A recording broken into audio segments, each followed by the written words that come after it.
My own son looked me straight in the eyes and said, "Mom, Vanessa thinks it would be better if you didn't join us for Christmas this year." 30 years of unconditional love, of working 3 jobs to give him everything, of nursing him through childhood illnesses, and this is how he repaid me. What broke my heart wasn't just the rejection. It was the little smirk on Vanessa's face as she stood behind him, arms folded across her designer sweater that I'd paid for last birthday. They had no idea that for the past 5 years, I'd been secretly making their mortgage payments. No idea that the roof over their heads existed because of me. And they certainly had no idea what I was about to do next. Before we jump back in, tell us where you're tuning in from, and if this story touches you, make sure you're subscribed, because tomorrow, I've saved something extra special for you. I never imagined my life would turn out this way. My name is Eleanor Wright, and I spent 32 years pouring every ounce of love and energy I had into raising my son, David. When my husband Jack died unexpectedly of a heart attack, David was only 7 years old. I was left alone to raise our child and somehow keep our modest home in Mapleton. Insurance barely covered the funeral expenses. I still remember sitting at our kitchen table that first night alone, bills spread out before me, wondering how I'd make it through the next month, let alone the next decade. But when David padded into the kitchen in his Superman pajamas, eyes still red from crying for his daddy, I knew I'd find a way. I took on extra shifts at the hospital where I worked, as a nurse. On weekends, I cleaned houses in the wealthy part of town. Sometimes I'd catch my reflection in their gleaming marble countertops, hair pulled back in a messy bun, dark circles under my eyes, hands red and chapped from cleaning products, and barely recognize myself. But it was worth it. Every time. David brought home a good report card. Every time I could say yes when he needed money for a school trip. Every time I could put a decent meal on the table, I knew my sacrifices mattered. When David graduated high school and got accepted to Westridge University, I was beyond proud. The acceptance letter came with a partial scholarship, but it wouldn't cover everything. That night, after David went to bed, I pulled out my emergency fund lockbox. Inside was $15,000. Every spare penny I'd managed to save over the past decade by taking on extra night shifts and forgoing any luxury for myself. The next morning, I handed David a check for his tuition deposit. The look of surprise on his face was priceless. "Mom, where did you get this money?" he asked, eyes wide. "I've been saving," I said simply. "Your education matters."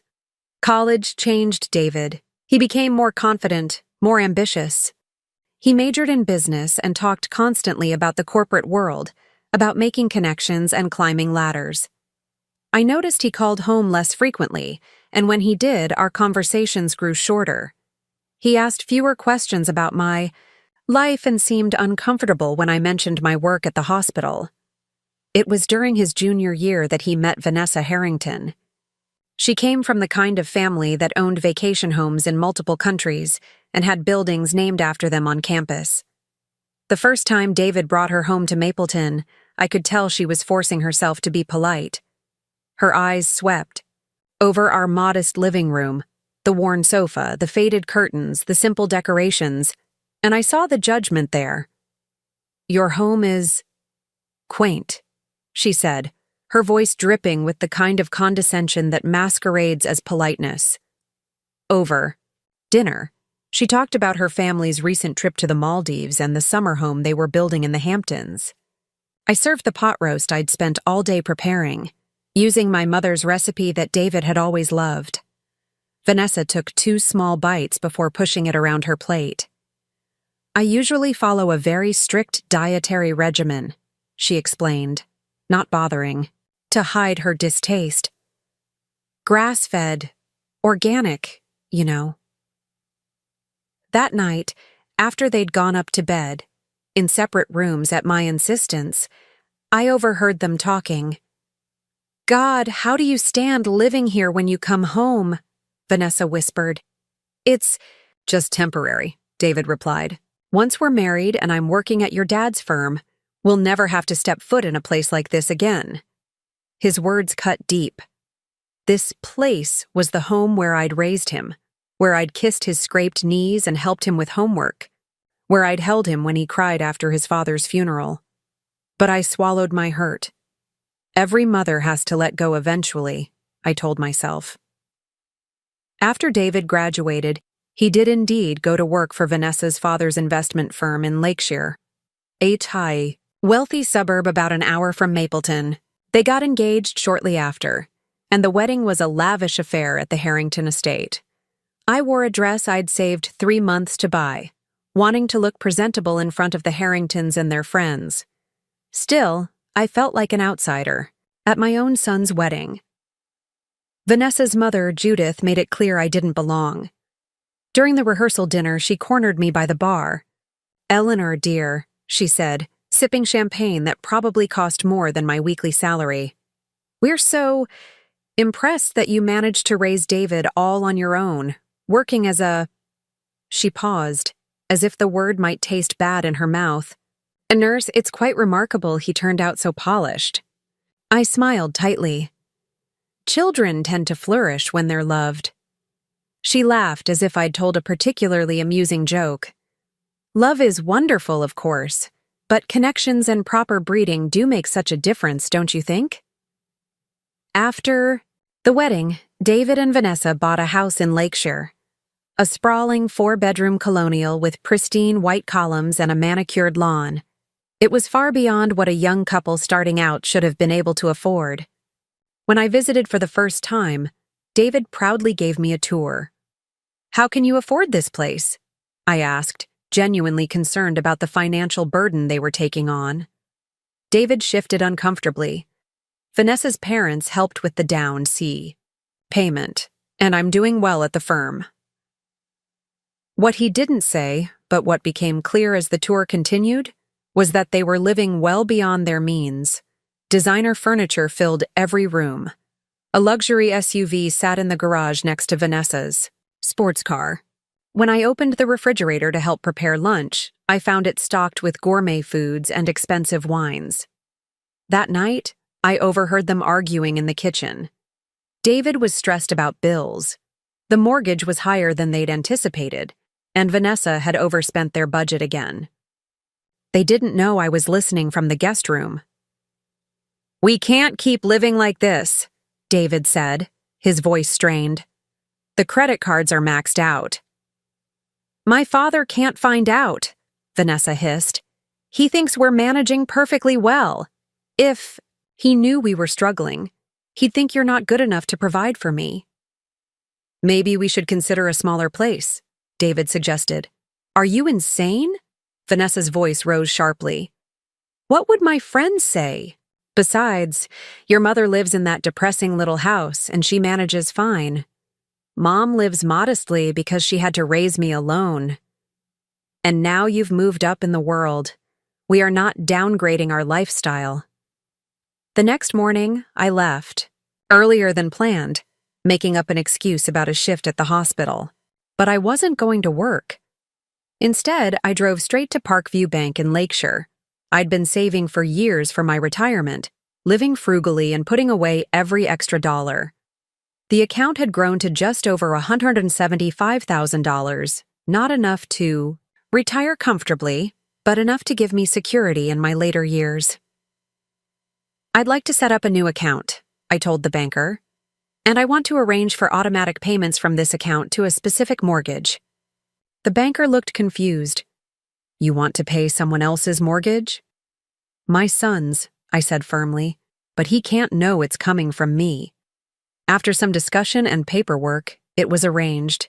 Each month, a significant portion of the mortgage, payment on David and Vanessa's colonial would be covered by my account.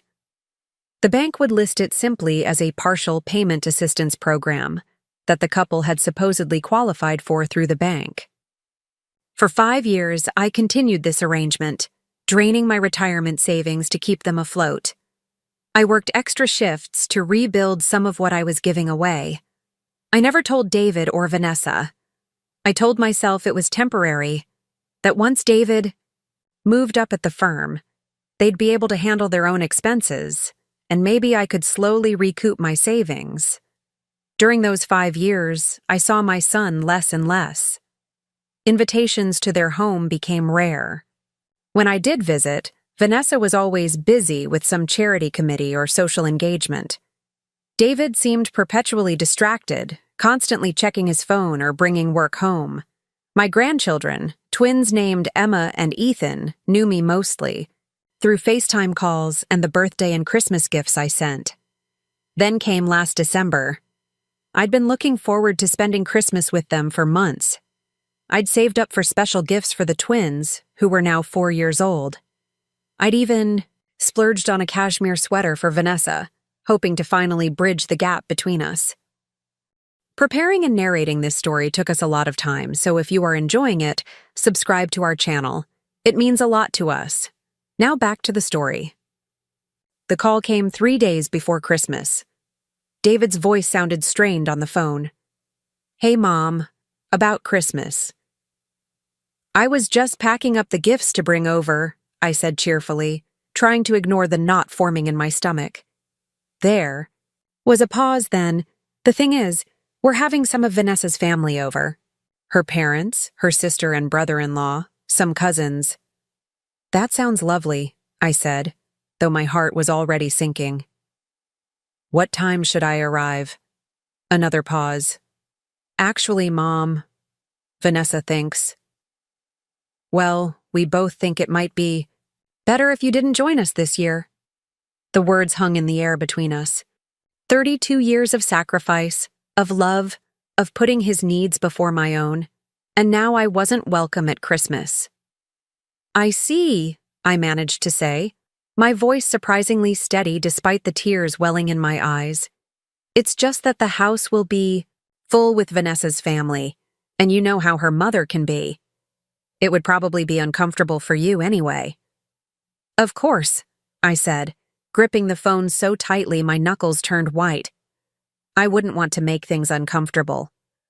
After we hung up, I sat in my kitchen, the same kitchen where I'd counted pennies to buy David's school supplies, where I'd worked on budgets late into the night to make sure he had everything he needed. And I made a decision. If I wasn't family enough to be included at Christmas, perhaps I wasn't family enough to keep paying their mortgage either. The next morning, I drove back to Parkview Bank. The same banker who had helped me set up the payment arrangement years ago was still there. Her face lit up with recognition. "Mrs. Wright, how are you?" "I need to make a change to my arrangement," I said calmly. "I want to stop the payments to my son's mortgage immediately." She looked concerned. "Are you sure? This has been going on for quite some time." "I'm very sure," I replied, "and I'd like to close this account entirely. I'm moving my money to a different bank." As I walked out of Parkview Bank, I felt a strange mix of sadness and liberation. For the first time in decades, I was putting myself first. I had no idea how David and Vanessa would react when they discovered that their mysterious payment assistance program had suddenly disappeared, or what would happen when the full mortgage payment came due in January. But for once, that wasn't my problem to solve. Little did I know, this was just the beginning of a journey that would transform not only my life, but the lives of everyone in my family. The mortgage payment was just the first domino to fall in a series of events that would reveal truths long buried and force us all to reckon with the real meaning of family. January arrived with its typical chill, but nothing compared to the cold reality about to hit David and Vanessa's picture-perfect life. I was enjoying my morning coffee when my phone rang. David's name flashed on the screen. I almost didn't answer. After the Christmas rejection, we hadn't spoken at all. I'd sent gifts for the twins through the mail with a simple card signed, "Love, Grandma." No response, not even a perfunctory thank you text. I took a deep breath and answered. "Mom, there's been some kind of mistake with our mortgage," David said, skipping any greeting. His voice had that familiar tension, the sound of my son trying to hide his panic. "Oh?" I responded, keeping my voice neutral. What kind of mistake? The payment assistance program we qualified for. It's gone. The bank says it was terminated. He paused, clearly waiting for me to offer help. Our mortgage payment just doubled. We can't afford that right now.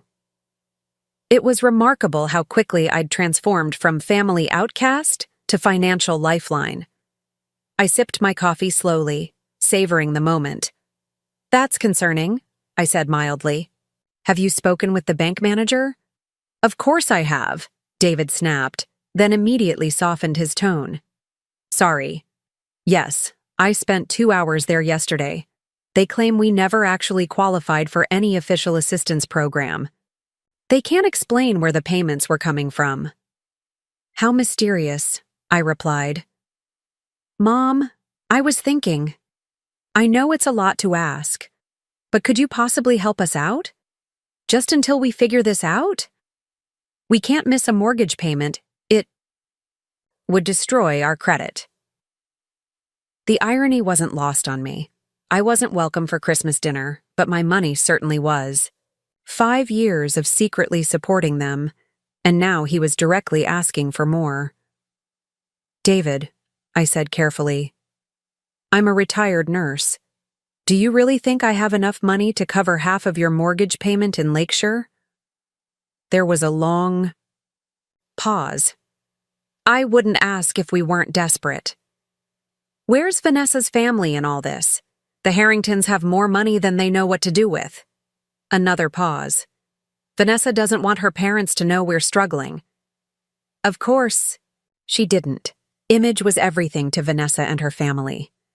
I pictured her now, probably pacing their marble-floored kitchen, designer loungewear perfectly pressed, manicured nails tapping nervously against her phone screen as she waited for David to secure funds from his lowly nurse mother. I'm sorry, David, but I can't help you, I said firmly. I've been on a fixed income since retirement. Perhaps you could consider downsizing? I heard Vanessa's voice in the background, though I couldn't make out the words. David's voice became muffled, as if he was covering the phone, and then he returned. Mom, please, he said, desperation creeping in. We can't lose this house. The twins are settled in their preschool. All our friends are here. The mention of Emma and Ethan tugged at my heart. They were innocent in all this. But then I remembered how I'd barely seen them over the holidays, how Vanessa had systematically cut me out of their lives. I'm sure you'll figure something out, I said. You're a smart, capable man. I raised you to be resourceful.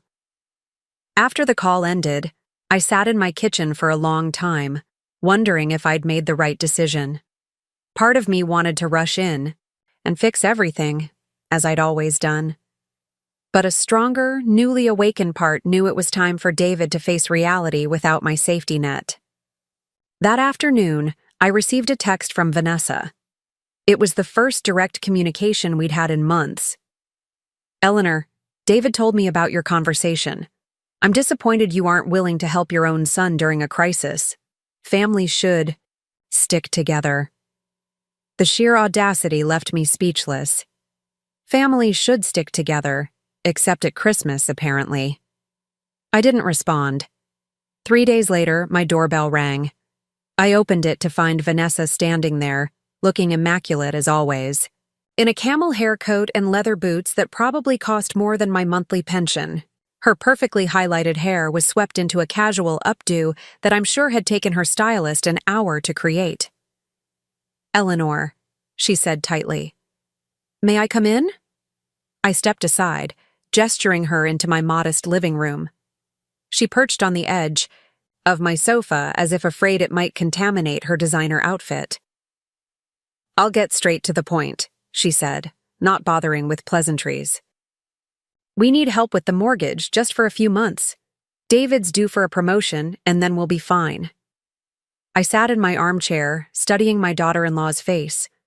Despite her composed exterior, I could see the strain around her eyes, the tightness in her jaw.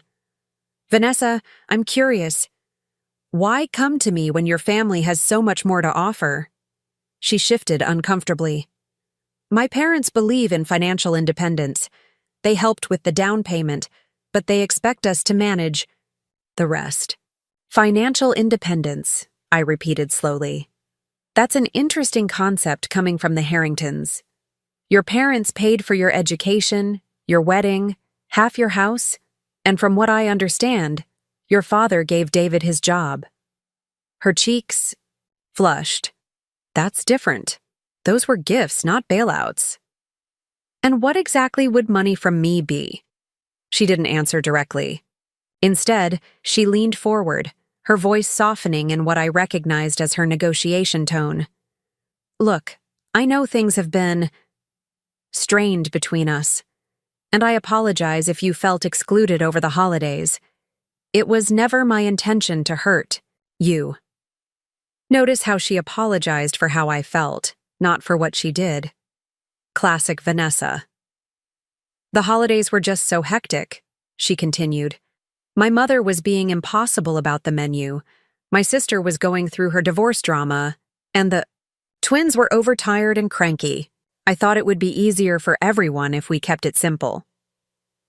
Simpler for me to be alone on Christmas while my only grandchildren opened the presents I sent? I asked quietly.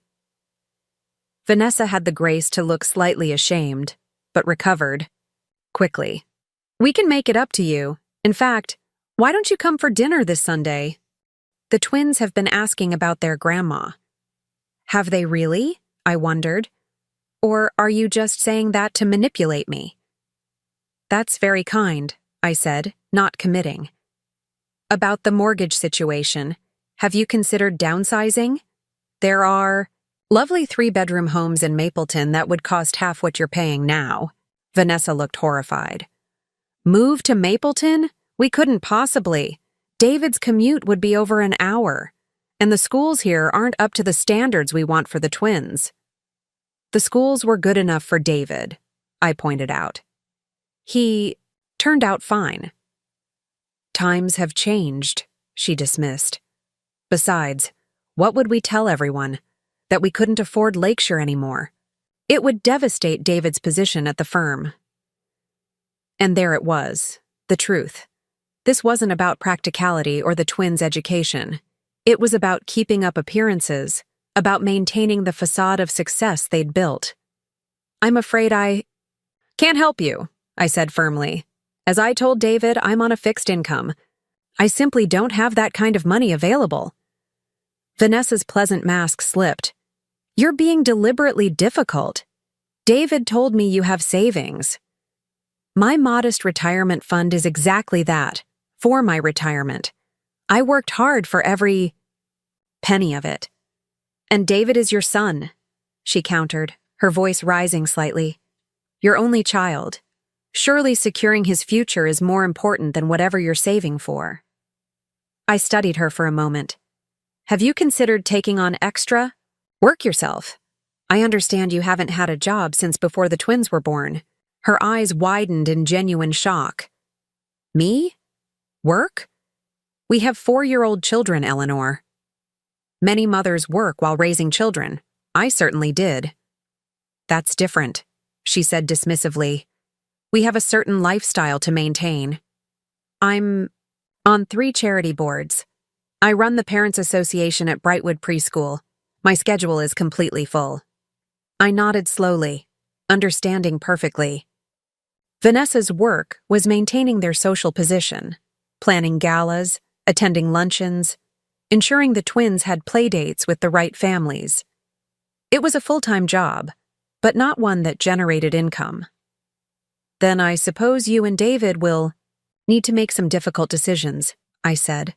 That's part of being an adult. Vanessa's expression hardened. She stood up, smoothing her coat. I thought you cared about this family.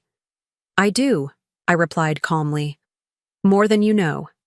After she left, I felt a strange mixture of guilt and vindication. For years, I'd allowed myself to be relegated to the periphery of my son's life. I'd accepted the canceled visits, the polite disinterest, the way Vanessa controlled access to my grandchildren, all while silently supporting them financially, enabling the very lifestyle that kept me at arm's length. No more.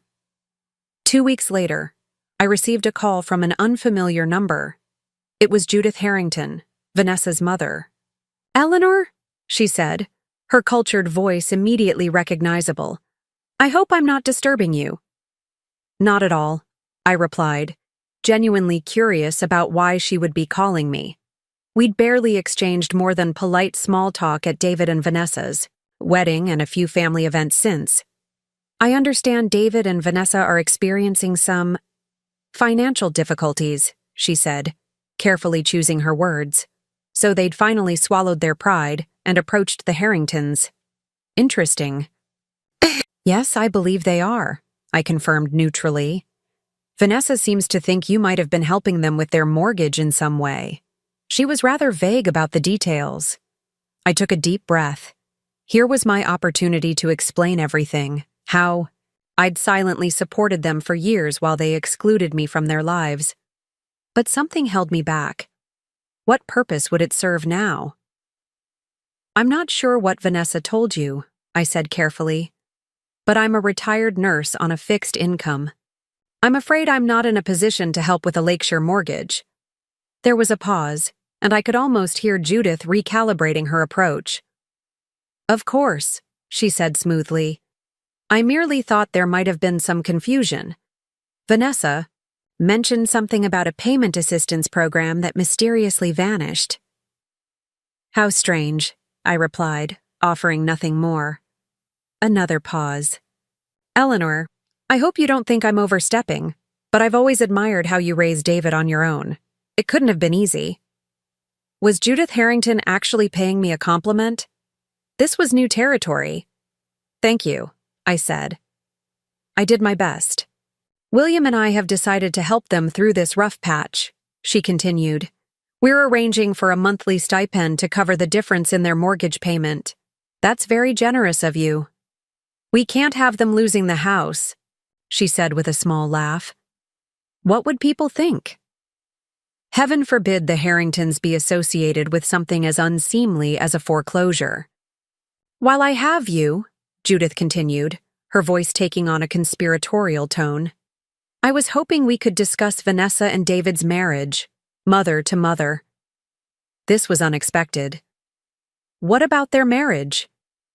"I'm concerned," she admitted. "Vanessa has always been somewhat materialistic. William and I indulged her perhaps more than we should have, and now I fear their lifestyle has become unsustainable." I wasn't sure how to respond. Was Judith Harrington actually acknowledging her daughter's flaws to me? "They do seem very focused on appearances," I said carefully. "Precisely," Judith agreed. "And I worry that without this financial crisis as a wake-up call, they'll simply continue down this path. William and I won't be around forever to bail them out." "What are you suggesting?" "I'm not entirely sure," she admitted. "But I thought perhaps you and I could meet for lunch.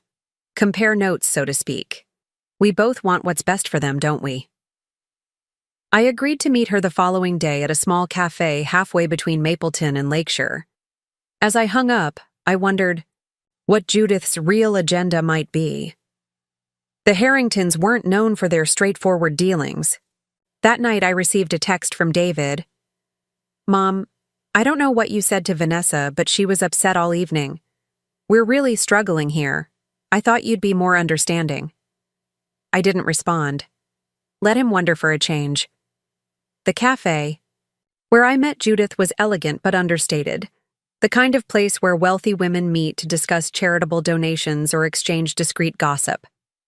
Judith was already seated when I arrived, looking impeccable in a silk blouse and tasteful jewelry.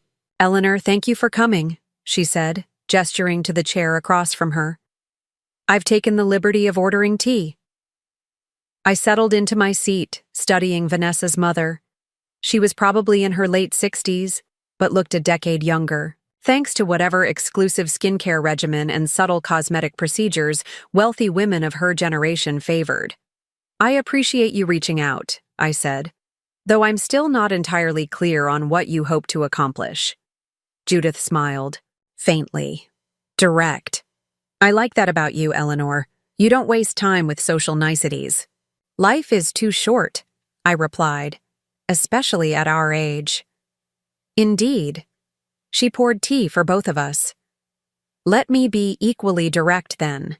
I believe Vanessa and David are heading for financial ruin if something doesn't change. I agree. And I also believe, she continued carefully, that you know more about their financial situation than you let on during our call. I took a sip of my tea, considering how much to reveal. What makes you say that? Call it intuition. Or perhaps it's the fact that Vanessa mentioned a mysterious payment program that coincidentally began shortly after they purchased the house and ended right after Christmas, a Christmas you weren't invited to attend. Judith Harrington was shrewder than I'd given her credit for. You seem to have it all figured out, I said. She waved a manicured hand dismissively. Not everything, but enough to know that you've been helping them silently for some time. And if I have? Then I admire your generosity, she said, and I understand why you might have decided to stop. This conversation wasn't going at all as I'd expected. I'd anticipated condescension or manipulation from Judith, not this apparent solidarity. Why did you really ask me here today? I pressed. Judith sighed, setting down her teacup. Because I'm worried about my daughter.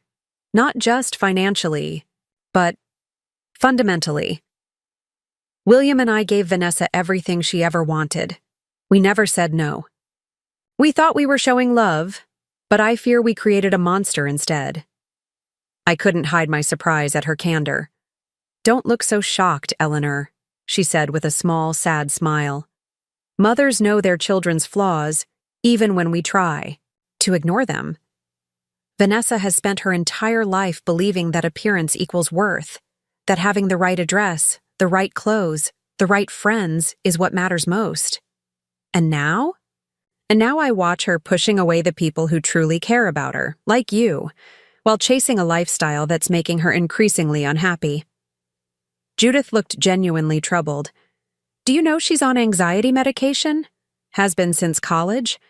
The pressure she puts on herself to maintain this perfect facade is literally making her sick. I felt a twinge of sympathy for Vanessa that I hadn't expected. I didn't know. Of course not. She'd never admit vulnerability. Judith leaned forward. Eleanor, I don't want to bail them out, not completely. I think they need this reality check, but I also don't want them to lose everything. What are you proposing? A compromise. William and I will help with part of their mortgage, enough to keep them afloat but not enough to maintain their excessive lifestyle. They'll need to make cuts, significant ones. And where do I fit into this plan? I was hoping you might help guide them, Judith said. You raised David to be responsible once. Perhaps you can remind him of those values. He listens to you, whether he admits it or not. I almost laughed. David hasn't truly listened to me in years. You'd be surprised, Judith countered. He speaks of you with great respect when Vanessa isn't around. I've heard him tell William several times how you worked multiple jobs to put him through school, how you never complained even when things were difficult. This revelation caught me off guard. I'd assumed David had completely bought into Vanessa's dismissive view of me and my life. There's something else you should know, Judith continued, her voice dropping slightly. William is stepping down as CEO next year. There's a succession plan in place, and David is being considered for a significant promotion. Not to replace William directly, he's not ready for that, but for a senior vice president position. That's wonderful, I said, genuinely pleased for my son despite everything. It is, Judith agreed, but it's not guaranteed. There are concerns about his judgment, particularly his financial management. This mortgage situation, if it became widely known, could damage his prospects. And there it was, the real reason for Judith's intervention. Not just concern for Vanessa's well-being, but protection of the Harrington legacy. So this is about preserving the family reputation, I said. Judith didn't deny it. Partially, yes, but it's also about helping two people who've lost their way find a healthier path forward, for themselves and for those twins. Emma and Ethan. My heart squeezed at the thought of my grandchildren growing up in a household obsessed with status and appearances, just as their mother had. What exactly are you asking me to do? I inquired. Come back into their lives, Judith said simply. Be the grounding influence that David needs right now. Help him see that there's more to life than the superficial trappings Vanessa is so fixated on. After how they've treated me? After being explicitly uninvited from Christmas with my own grandchildren? I shook my head. Why would I subject myself to more of that? Because you love your son, Judith replied. And because those children deserve to know their grandmother, their real grandmother, not the sanitized version Vanessa allows them to see on occasional supervised visits. She had a point. Emma and Ethan were innocent in all this. They deserved to know me, to understand where they came from. But could I really put myself back in a position to be hurt again? I'll think about it, I said finally. Judith nodded, apparently satisfied with this non-commitment. That's all I ask. She reached into her purse and withdrew a small envelope, sliding it across the table to me. One more thing. David's birthday is next month. Vanessa is planning a dinner at their home. This is your invitation. I took the envelope, noting the heavy cream-colored paper, typical Harrington extravagance even in the midst of a financial crisis. Will you come? Judith asked. As I said, I'll think about it. As we parted ways outside the cafe, Judith surprised me by taking my hand in both of hers. Eleanor, I know we've never been close. I've made judgments about you that were unfair, and based on superficial things. I'm trying to do better. Her eyes, so like Vanessa's, held what appeared to be genuine remorse. Perhaps both our children could learn something from that. I drove home in a state of confusion. The conversation with Judith had upended my expectations and left me questioning my next steps. Part of me wanted to maintain the distance I'd established, to protect myself from further hurt and disappointment. But another part recognized the opportunity being presented, a chance to reconnect with David and to establish a real relationship with my grandchildren. And below these considerations lay a deeper question that had been nagging at me since I'd stopped the mortgage payments. What did I really want? For years, my life had revolved around David, his needs, his success, his happiness.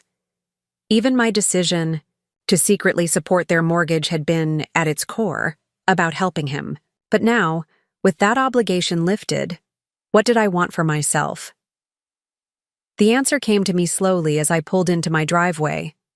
I wanted to matter, not just as a financial safety net or an occasional visitor, but as a full member of my family. I wanted my experiences, my values, my love to be acknowledged and respected. And perhaps most importantly, I wanted Emma and Ethan to know me, the real me, not the caricature Vanessa had created. With this clarity came a decision. I would attend David's birthday dinner, but I would do so on my own terms, with my own agenda. This wasn't about forgiveness or forgetting the hurt I'd experienced. It was about reclaiming my place in my family's life, not from a position of subservience or desperation, but from one of strength. The Harringtons and my son were about to discover that Eleanor Wright was done playing by their rules. It was time for some new ones. The invitation to David's birthday dinner sat on my kitchen counter for 3 days. I would pick it up, run my fingers over the embossed lettering, then set it down again, unresolved. The cream-colored envelope seemed to mock me with its elegance, a symbol of everything the Harringtons valued: appearances, social standing, the veneer of perfection.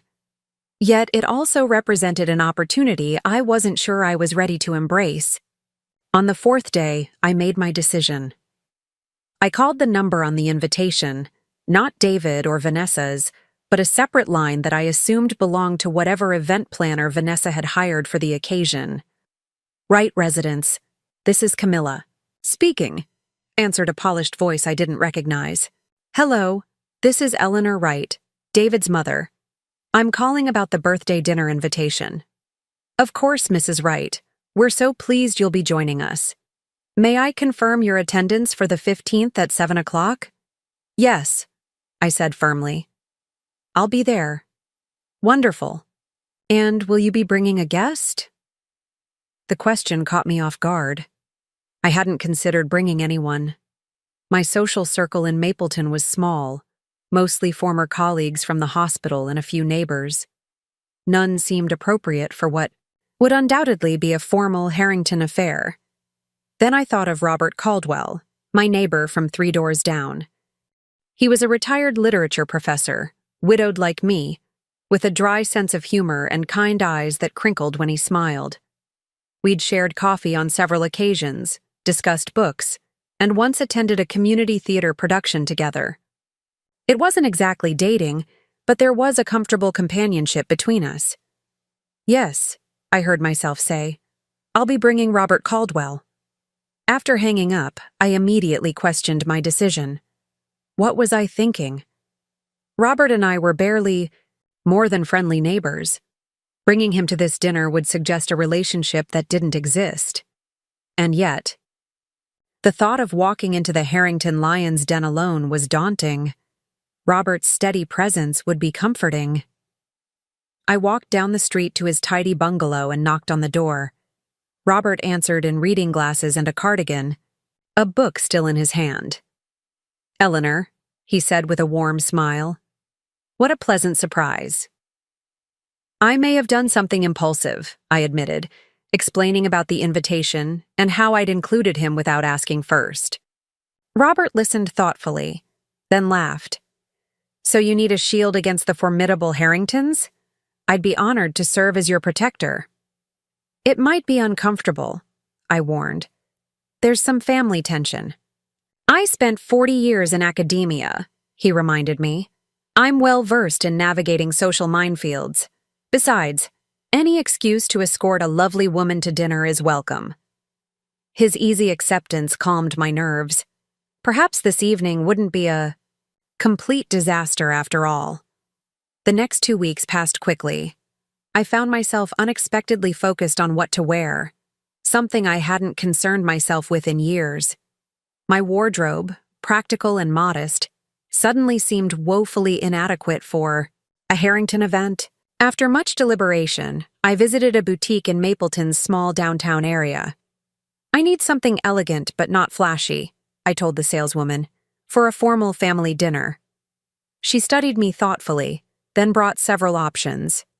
I settled on a deep blue dress with 3/4 sleeves and a subtle shimmer to the fabric. It was more expensive than anything I'd bought myself in decades, but as I looked in the mirror, I saw someone dignified, someone worthy of respect. The woman looking back at me wasn't just David's mother or the ex-housekeeping staff's nurse. She was Eleanor Wright, a woman with her own presence. On the evening of the dinner, Robert arrived at my door looking distinguished in a charcoal suit. He presented me with a small corsage of white roses. "You look beautiful," he said simply, and the warmth in his eyes told me he meant it. We drove to Lakeshire in his well-maintained sedan, classical music playing softly on the radio. As we approached David and Vanessa's neighborhood, the houses grew progressively larger, the lawns more manicured. Robert let out a low whistle. "Impressive real estate," he commented. "Your son has done well for himself." "Appearances can be deceiving," I replied, then immediately regretted the cryptic response. Robert deserved better than to be dragged into family drama without context. "I'm sorry, that was unnecessarily mysterious. The truth is, David and Vanessa have been struggling financially. They've been living beyond their means for years." "Ah," Robert nodded. "The classic case of champagne taste on a beer budget." "Something like that, though they wouldn't be caught dead with beer. It would be some obscure imported mineral water at minimum. Robert chuckled as we pulled up to the house. Several luxury cars already lined the circular driveway. A young man in a black vest approached as we parked, offering valet service. Robert handed over his keys with a wink to me. "Shall we?" He offered his arm. With a deep breath, I took it. We walked up the stone pathway to the front door, which was opened before we could knock by a uniformed server. "Good evening," he said formally. "Names, please?" "Eleanor Wright and Robert Caldwell," I replied. His eyes widened slightly in recognition. "Mrs. Wright, of course. Please come in. The family is gathering in the main salon." Main salon? When had David's living room been upgraded to a salon? I suppressed an eye roll as we were led through the foyer. The house was immaculate, flowers arranged in strategic locations, soft music playing in the background. It all felt staged, like a show home rather than a place where people actually lived. We entered the living room, salon, to find about 15 people already present, clustered in small conversational groups. I immediately spotted Judith and William Harrington speaking with a couple I didn't recognize. Vanessa was across the room, radiant in a red dress that probably cost more than my monthly pension, laughing with her sister. David stood near the fireplace, a tumbler of amber liquid in his hand, looking uncomfortable despite being the guest of honor. His eyes met mine across the room, and for a moment, he looked genuinely pleased to see me. Then his gaze shifted to Robert, and confusion crossed his face. He excused himself from his conversation and made his way over to us. "Mom," he said, leaning in to kiss my cheek. "You came." "Happy birthday, David," I replied, suddenly emotional at being close to my son again. Despite everything, I loved him deeply. "This is Robert Caldwell, my neighbor and friend." David shook Robert's hand. "Nice to meet you. I didn't realize Mom was bringing someone." There was a question in his voice, and perhaps a hint of judgment. Did he think it inappropriate for his widowed mother to have a male companion? Or was he simply surprised that I had any social life at all? "Robert kindly agreed to accompany me tonight," I explained.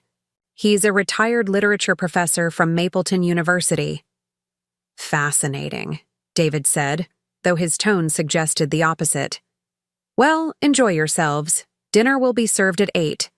If you'll excuse me, I should greet some other guests." He moved away quickly, already pulling out his phone to check something. Robert squeezed my arm reassuringly. "Shall we find someplace to perch?" he suggested, guiding me toward a quiet corner where 2 chairs sat empty. "You can identify all the players for me." From our vantage point, I gave Robert a whispered tour of the Harrington universe, Vanessa's sister Olivia and her husband Marcus, who worked in William's firm, William's brother James, who served on several corporate boards, Judith's best friend, Patricia, who chaired the Lakeshire Symphony Guild. Robert listened attentively, occasionally asking questions or making observations that made me smile despite my nervousness. "And the Grande Dame herself is approaching," I murmured, as Judith Harrington detached herself from her conversation and headed our way. "Eleanor, I'm so pleased you could come," Judith said, her smile warmer than I would have expected given our history. "And you've brought a friend." I introduced Robert, who charmed Judith immediately with his knowledge of the symphony she supported and a comment about the painting hanging above the fireplace, which apparently was by an artist she admired.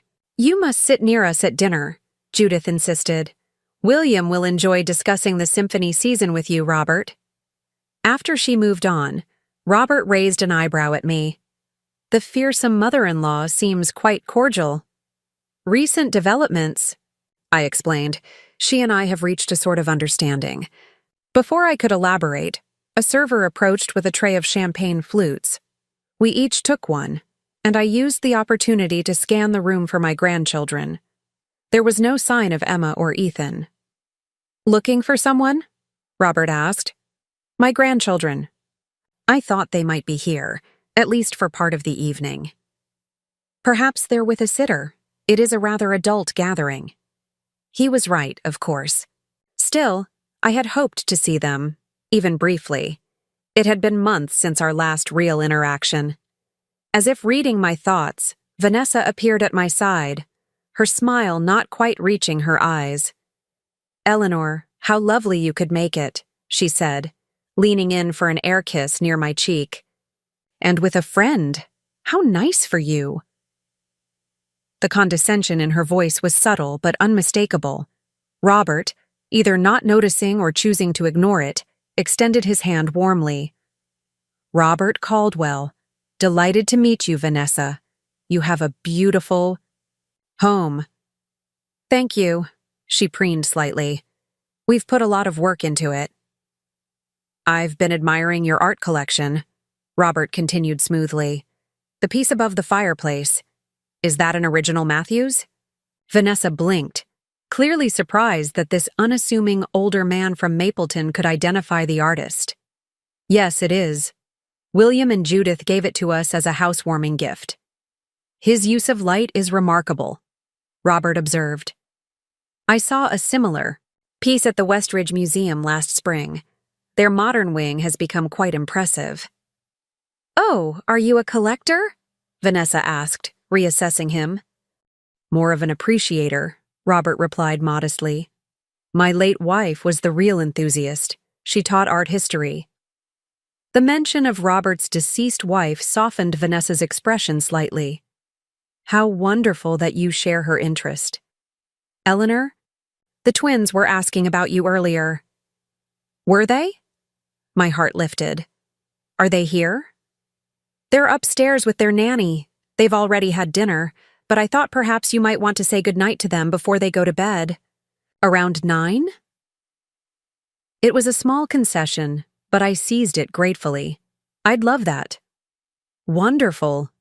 Vanessa glanced across the room. "If you'll excuse me, I need to check on something with the caterer." As she walked away, Robert leaned closer, to me. "She's exactly as you described.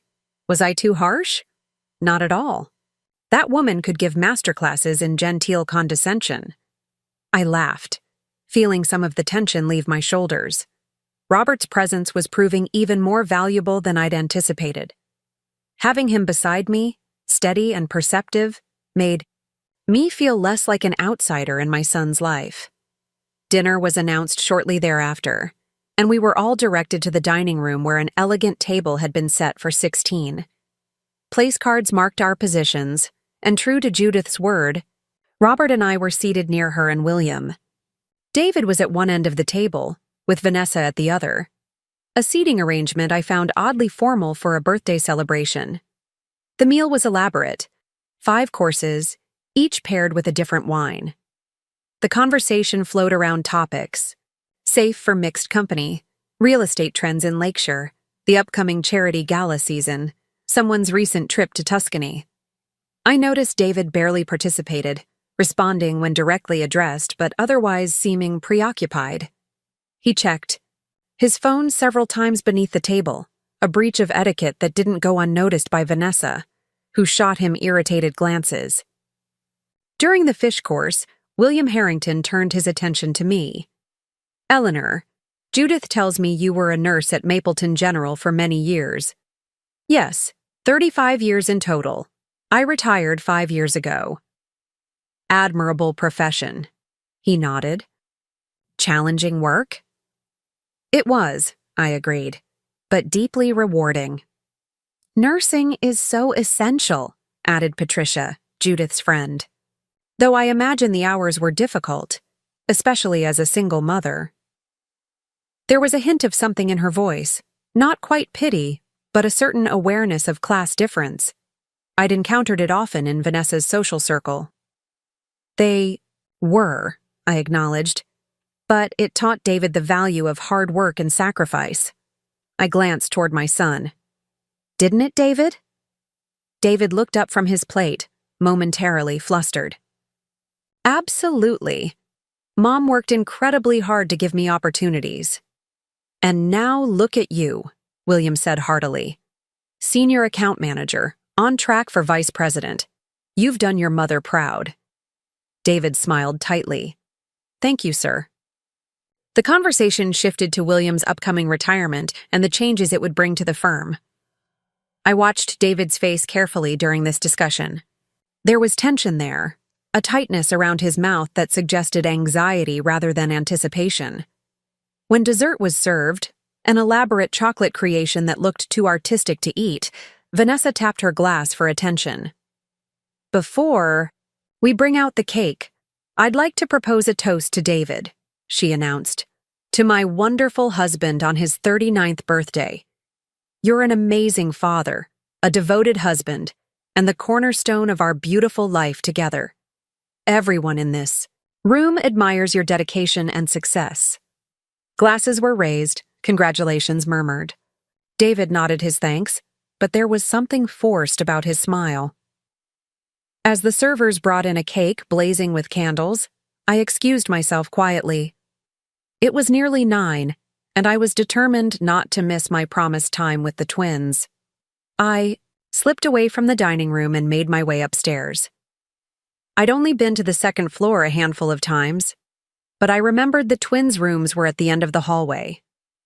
As I approached, I heard children's voices and the low murmur of an adult, the nanny, presumably. I knocked gently on the half-open door. Inside, Emma and Ethan were sitting on the floor of a playroom adjacent to their bedrooms, dressed in matching pajamas. A young woman sat nearby, supervising as they built something with colorful blocks. Grandma! Emma spotted me first, scrambling to her feet and running toward me. Ethan followed close behind. They collided with my legs, wrapping their arms around me in a tangle of small limbs and eager affection. My heart swelled. Whatever complications existed between me and their parents, the connection with these children was pure and unmarred. I knelt down to their level, gathering them into a proper hug. Look how you've grown, I marveled, taking in their faces. Emma had David's eyes, while Ethan had his determined chin. I've missed you both so much. We missed you too, Emma declared. Mommy said you were busy. The simplified explanation pierced me. I've been thinking about you every day, I assured her. What have you been doing? Tell me everything. For the next 15 minutes, I sat on the floor as they showed me their toys, their artwork, their newest skills. Ethan had learned to write his name, while Emma was proud of her ability to count to 50. The nanny, Maria, she introduced herself, sat quietly, allowing us our reunion. Grandma, will you come to our birthday party? Ethan asked suddenly. We're gonna be 5. When is your party? I asked, realizing I didn't even know the date of my own grandchildren's birthday celebration. 2 more weeks, Emma said authoritatively. We're having a bounce house and a magician and a chocolate fountain. That sounds wonderful, I said, looking to Maria for confirmation. May 6th, she supplied, at the Lakeshore Country Club. Another lavish event, no doubt. I wondered briefly if David and Vanessa had scaled back any of their spending since the mortgage crisis, but this didn't seem to be the case. I would love to come to your party, I told the twins. If your mommy and daddy invite me. They will, Emma insisted. I'll tell mommy tomorrow. It's time for bed now, little ones, Maria said gently. Say goodnight to your grandmother. More hugs, more declarations of love and promises to see each other soon. As the nanny shepherded them toward their rooms, I felt a mixture of joy and sadness. These brief moments weren't enough. I wanted to be a real presence in their lives, to read them bedtime stories, to bake cookies together, to teach them the simple values that had guided my own life. I made my way back downstairs deep in thought. The dinner party had moved to the living room, where coffee and after-dinner drinks were being served. I spotted Robert chatting amiably with William Harrington. David was nowhere to be seen. Judith approached me, a cup of coffee in hand. Did you see the twins? Yes, thank you. They're wonderful children. They are, she agreed. though perhaps a bit overindulged. I raised an eyebrow at this unexpected criticism from a grandmother who I'd assumed was part of the overindulgence problem. Vanessa tends to substitute material things for time and attention, Judith continued, lowering her voice. Not unlike how I raised her, I'm afraid. It's a pattern I recognize all too well. They seem happy enough, I offered, not wanting to criticize my son and daughter-in-law openly, despite my own concerns. Children are resilient, Judith said, but they're also perceptive.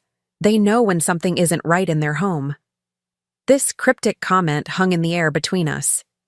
Before I could ask for clarification, David appeared from the direction of his home office, looking agitated. There you are, Judith said. Everything all right? Fine, he replied tersely. Just had to take a call. On your birthday? Judith raised an eyebrow. Surely work could wait. David ran a hand through his hair, a gesture I recognized from his childhood, a sign of stress. It wasn't work. Judith seemed about to press further, but David turned to me. Mom, did you see the kids? Yes, they're adorable. They invited me to their birthday party. A flash of something, guilt, anxiety, crossed his face. Right, the party. I meant to talk to you about that. They're quite excited about it, I said. A bounce house and a magician, I hear. Vanessa has been planning it for months, he said. It's going to be extensive. I gathered as much. I studied my son's face. David, is everything okay? You seem distracted tonight. He forced a smile. It's just been a long week at work. End of quarter reporting, client presentations, the usual. I didn't believe him. After 32 years of motherhood, I could read the signs of my son in distress. But this wasn't the time or place to press the issue. Well, you should enjoy your birthday, I said instead. It's not every day you turn 39. Last year of my 30s, he acknowledged with a weak laugh. Hard to believe. An awkward silence fell between us. There was so much I wanted to say to him, so many questions I wanted to ask. How could he have excluded me from Christmas? Did he know I'd been making their mortgage payments? Was he happy, truly happy, in this life he'd built? But the middle of his birthday party, surrounded by Vanessa's family and friends, was not the moment for such a conversation. Your friend Robert seems nice, David offered, clearly searching for a neutral topic. He is, I agreed. He's been a good neighbor. Just a neighbor? There was a hint of something in his voice, curiosity, perhaps, or concern. A friend, I clarified. We enjoy each other's company. David nodded slowly. That's good. You should have. People in your life. The awkward phrasing made me smile despite myself. Yes, David, people are generally preferable to solitude. He had the grace to look embarrassed. You know what I mean. I do, I assured him. And yes, it's nice to have friends. Speaking of which, I should find Robert. We should probably head home soon. It's a bit of a drive back to Mapleton. You could stay, David suggested suddenly. We have a guest room, both of you, he added, hastily. Separate rooms, of course. The offer surprised me. Thank you, but I think we'll head back tonight. I have plans tomorrow morning. This was a small lie. My Sunday mornings were typically quiet affairs involving coffee and the newspaper, but I wasn't ready to spend the night under Vanessa's roof, even as a gesture of reconciliation. Another time, then, David said, and I was struck by the genuine regret in his voice. Perhaps Judith was right. Perhaps he did value my presence more than I'd realized. I'm glad I came tonight, I told him truthfully. It was good to see you. And the twins. They've missed you, he admitted. We all have. The simple statement caught me off guard. After months of silence, after being excluded from Christmas, after all the hurt and disappointment, here was my son acknowledging, however obliquely, that my absence had been felt. David, I began, not entirely sure what I wanted to say, but feeling that something needed to be spoken between us. Before I could continue, Vanessa appeared at David's side, slipping her arm through his possessively. "There you are, darling. The Morgans are asking about the vineyard you visited in Napa, the one with that amazing Cabernet." She nodded at me curtly. "Eleanor, enjoying yourself?" "Very much," I replied smoothly. "You've put together a lovely evening." "Thank you," she said, though there was little warmth in her response. "David? The Morgans?" "Right," he said, allowing himself to be led away. He glanced back at me with an expression I couldn't quite interpret. Apology, perhaps, or something. More complicated. I found Robert engaged in conversation with Olivia, Vanessa's sister. He looked up as I approached, his eyes crinkling warmly. "Eleanor, there you are. I was just hearing about Olivia's work with the Historical Preservation Society. Fascinating," I said, though I was too distracted by my interaction with David to engage fully.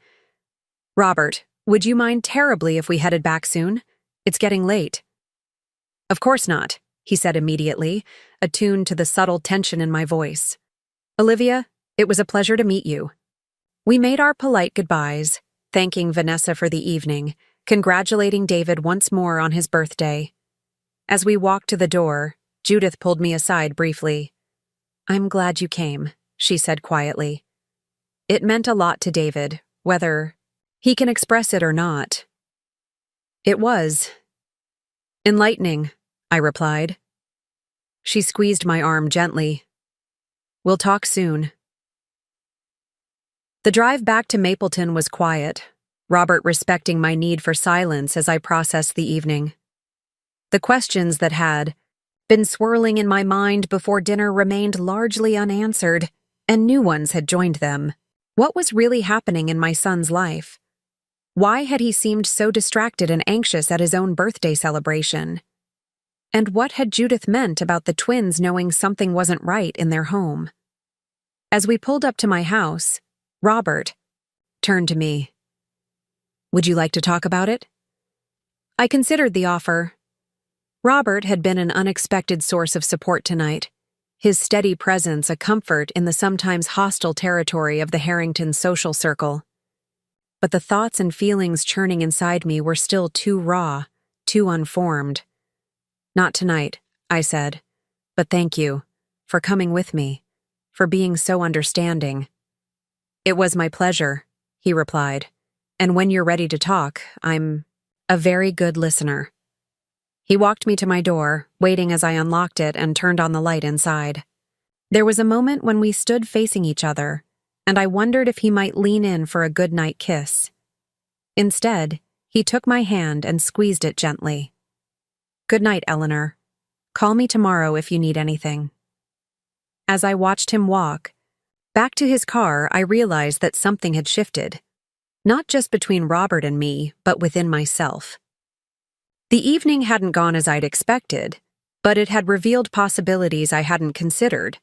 The possibility of a real friendship with Robert, the possibility that David did miss me, the possibility that Judith Harrington might become an unlikely ally in my quest to reclaim my place in my family's life. I entered my house with a strange sense of anticipation. The battle wasn't over, far from it. But for the first time in months, I felt like I might be winning. The morning after David's birthday dinner, I woke early, my mind still processing the events of the previous evening.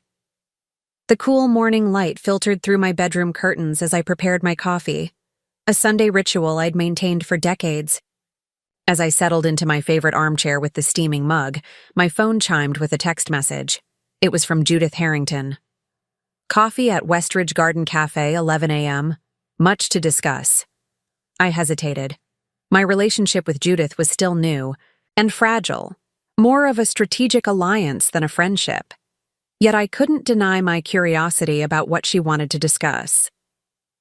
After our conversation last night, I sensed she knew more about David and Vanessa's situation than she had initially revealed. I'll be there, I replied. The Westridge Garden Cafe was exactly the sort of place Judith would frequent. Elegant without being showy, discreet, with well-spaced tables ensuring private conversations remained private. I arrived a few minutes early and was surprised to find Judith already seated in a secluded corner, a pot of tea before her. "Eleanor," she greeted me, rising slightly as I approached. "Thank you for coming on such short notice." "Your text intrigued me," I admitted, taking the seat across from her, though I'm not sure what could be so urgent after seeing each other just last night. Judith poured tea into a delicate china cup and pushed it toward me. Things have developed since then. I received a rather concerning call from Vanessa this morning. I raised an eyebrow, waiting for her to continue. "It seems," Judith said carefully, "that David did not come home last night. This was not what I had expected." "What do you mean he didn't come home? He was there when Robert and I left." Apparently, shortly after the last guests departed, he told Vanessa he needed to clear his head. He took his car and left. No explanation, no destination. He hasn't returned, and he's not answering his phone. I felt a twist of anxiety in my chest. "That doesn't sound like David." "No," Judith agreed. "It doesn't." "What does Vanessa think happened?" Judith's mouth tightened. "Vanessa is convinced he's having an affair. She's been suspicious for months. Late nights at the office, secretive phone calls, unexplained expenses." The pieces started to fit together. David's distraction at his birthday dinner, the tension between them, his mysterious phone call, in the office. Still, I found it hard to believe. "David wouldn't do that," I said firmly. "Whatever his faults, he takes his commitments seriously." "I tend to agree," Judith said, surprising me. "Which makes me wonder what's really going on. Something has been off for months, according to Vanessa. She says David has been withdrawing money from their accounts in small amounts. Nothing huge, but consistent. When she asks about it, he becomes defensive. I thought about the mortgage payments I'd stopped providing, about the financial strain. They must be under trying to maintain their lavish lifestyle. "Could it be gambling?" Judith continued. "Or some sort of addiction?" "No," I said with certainty. "Whatever was happening with David, I knew he wasn't gambling or using drugs. David has always been extremely risk-averse. Even as a child, he was cautious, never the one to take dares or make impulsive decisions." Judith nodded, considering. "This. What about investments gone wrong? Some men get in over their heads trying to make quick returns." "That seems more plausible," I admitted.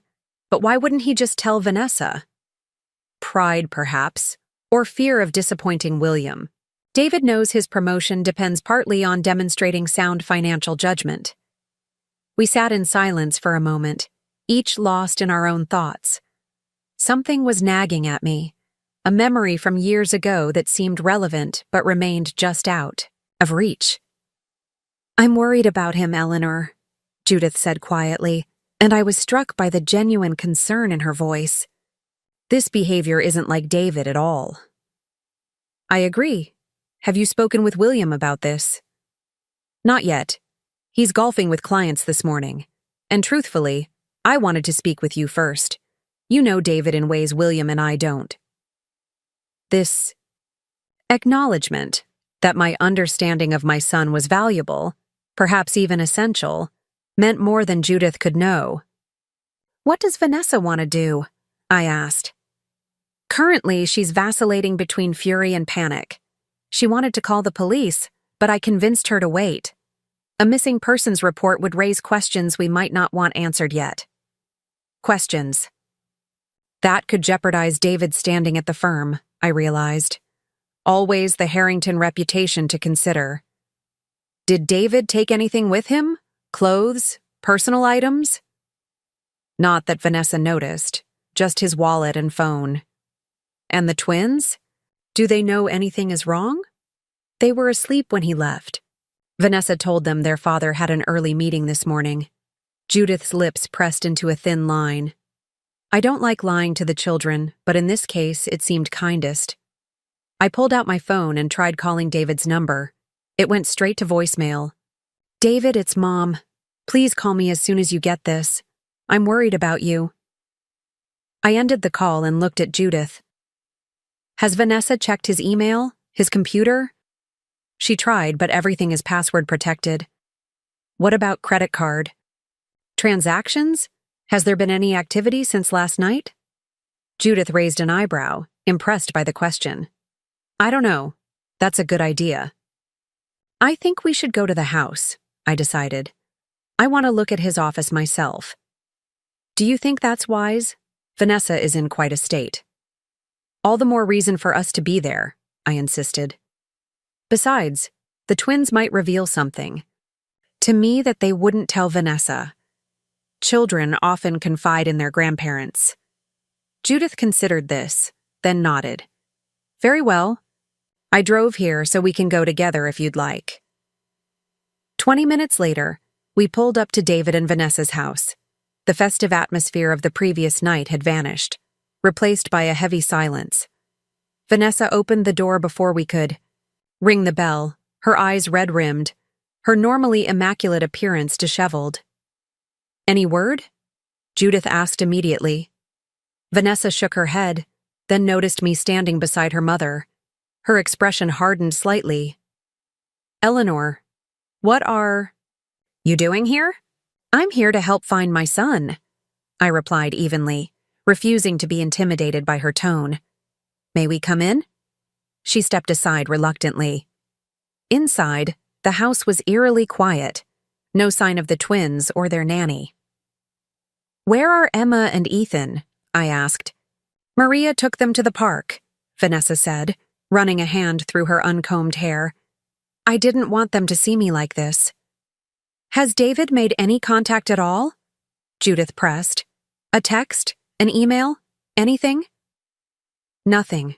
His phone is still going straight to voicemail. Vanessa's voice cracked slightly. I checked our credit cards online. There's been no activity since yesterday afternoon. What about his office? I asked. Have you been in there today? I tried, but his computer is locked, and he keeps some files in a safe that I don't have the combination for. She gave a bitter laugh. Apparently, my husband has secrets. We don't know that, I said firmly. Let me see his office. Sometimes a mother notices things others might miss. Vanessa looked ready to object, but Judith placed a hand on her arm. Let Eleanor try, dear. We're all on the same side here. With obvious reluctance, Vanessa led me to David's home office, a wood-paneled room with a large desk and floor-to-ceiling bookshelves. It was meticulously organized, which didn't surprise me. David had always been orderly, even as a child. I'll leave you to it, Vanessa said curtly, closing the door behind her. I took a moment to absorb the space my son occupied when he worked from home. Family photos adorned the desk. David with the twins at the beach, a professional portrait of Vanessa looking flawless, a candid shot of all four of them at what appeared to be a holiday gathering. Notably absent was any photo of me or David's childhood. I moved methodically around the room, not entirely sure what I was looking for, but trusting my instincts. The computer was indeed locked, the screen dark. The safe was built into the wall, behind a small painting, a rather obvious hiding spot, I thought. I examined the bookshelves, noting the titles: business books, financial manuals, a few biographies of successful executives. On the bottom shelf, nearly hidden behind a large reference volume, I spotted something unexpected: a battered copy of The Once and Future King by T.H. White. It had been David's favorite book as a teenager, one I'd given him for his 16th birthday. Inside the front cover, I'd written, "To David, may you always find wisdom in these pages. Love, Mom." I pulled the book from the shelf, surprised he'd kept it all these years. As I opened it, a folded piece of paper fell out. I picked it up and carefully unfolded it. It was a handwritten letter, the paper worn from multiple readings. Dear David, I've tried reaching you through official channels without success. Please understand that I'm not trying to disrupt your life. I only want to know my brother. We share the same blood, the same father. Don't we deserve a chance to know each other? I realize this is complicated for you. I'm not asking for money or recognition, just a conversation. I'll be at Riverside. Park every Saturday morning at 9 by the old boathouse for the next month. If you decide to meet me, I'll be there.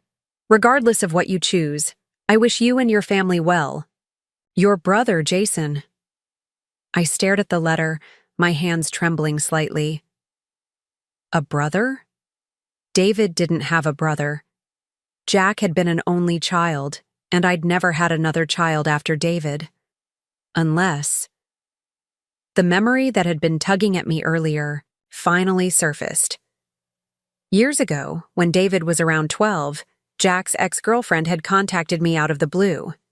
She'd claimed Jack had fathered her son shortly before our relationship began. I'd dismissed it as a ploy for money and never mentioned it to David. After all, Jack was gone, and what good would it do to tarnish his memory in our son's eyes? But what if it had been true? What if Jack had another son, older than David? A son who had somehow found out about his half-brother and was now reaching out. I sank into David's desk chair, the implications flooding my mind. If David had discovered he had a half-brother, it would explain so much. The secretive behavior, the unexplained absences, the small withdrawals of money that might have been used to help this newfound relative. A soft knock at the door interrupted my thoughts. Judith entered, closing the door behind her. "Any luck?" she asked. Wordlessly, I handed her the letter. She read it quickly, her eyebrows rising. "A brother? But how is that possible?"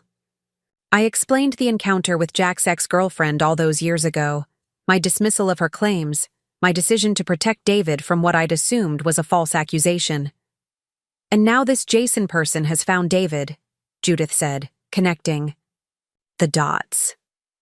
"But why would this cause David to disappear in the middle of the night?" "I don't know," I admitted. "But it can't be a coincidence. Look at the date on the letter. It's from 3 months ago. That aligns with when Vanessa says David's behavior started to change. Does the letter mention where this Jason lives? How David might contact him?" "Just that he'd be at Riverside Park on Saturday mornings." I glanced at my watch. Today is Sunday. If David has been meeting with this person regularly, Vanessa would have noticed his absence on Saturday mornings, Judith reasoned. Unless he had a cover story, he could have said he was golfing, or at the gym, or meeting clients. Judith nodded slowly. "We need to find out more about this Jason person, and we need to do it discreetly." "The internet," I suggested. "If we knew Jason's last name, we could search for him online." "What was Jack's ex-girlfriend's name? The one who contacted you?" I closed my eyes, trying to remember. Lisa Marshall, I think.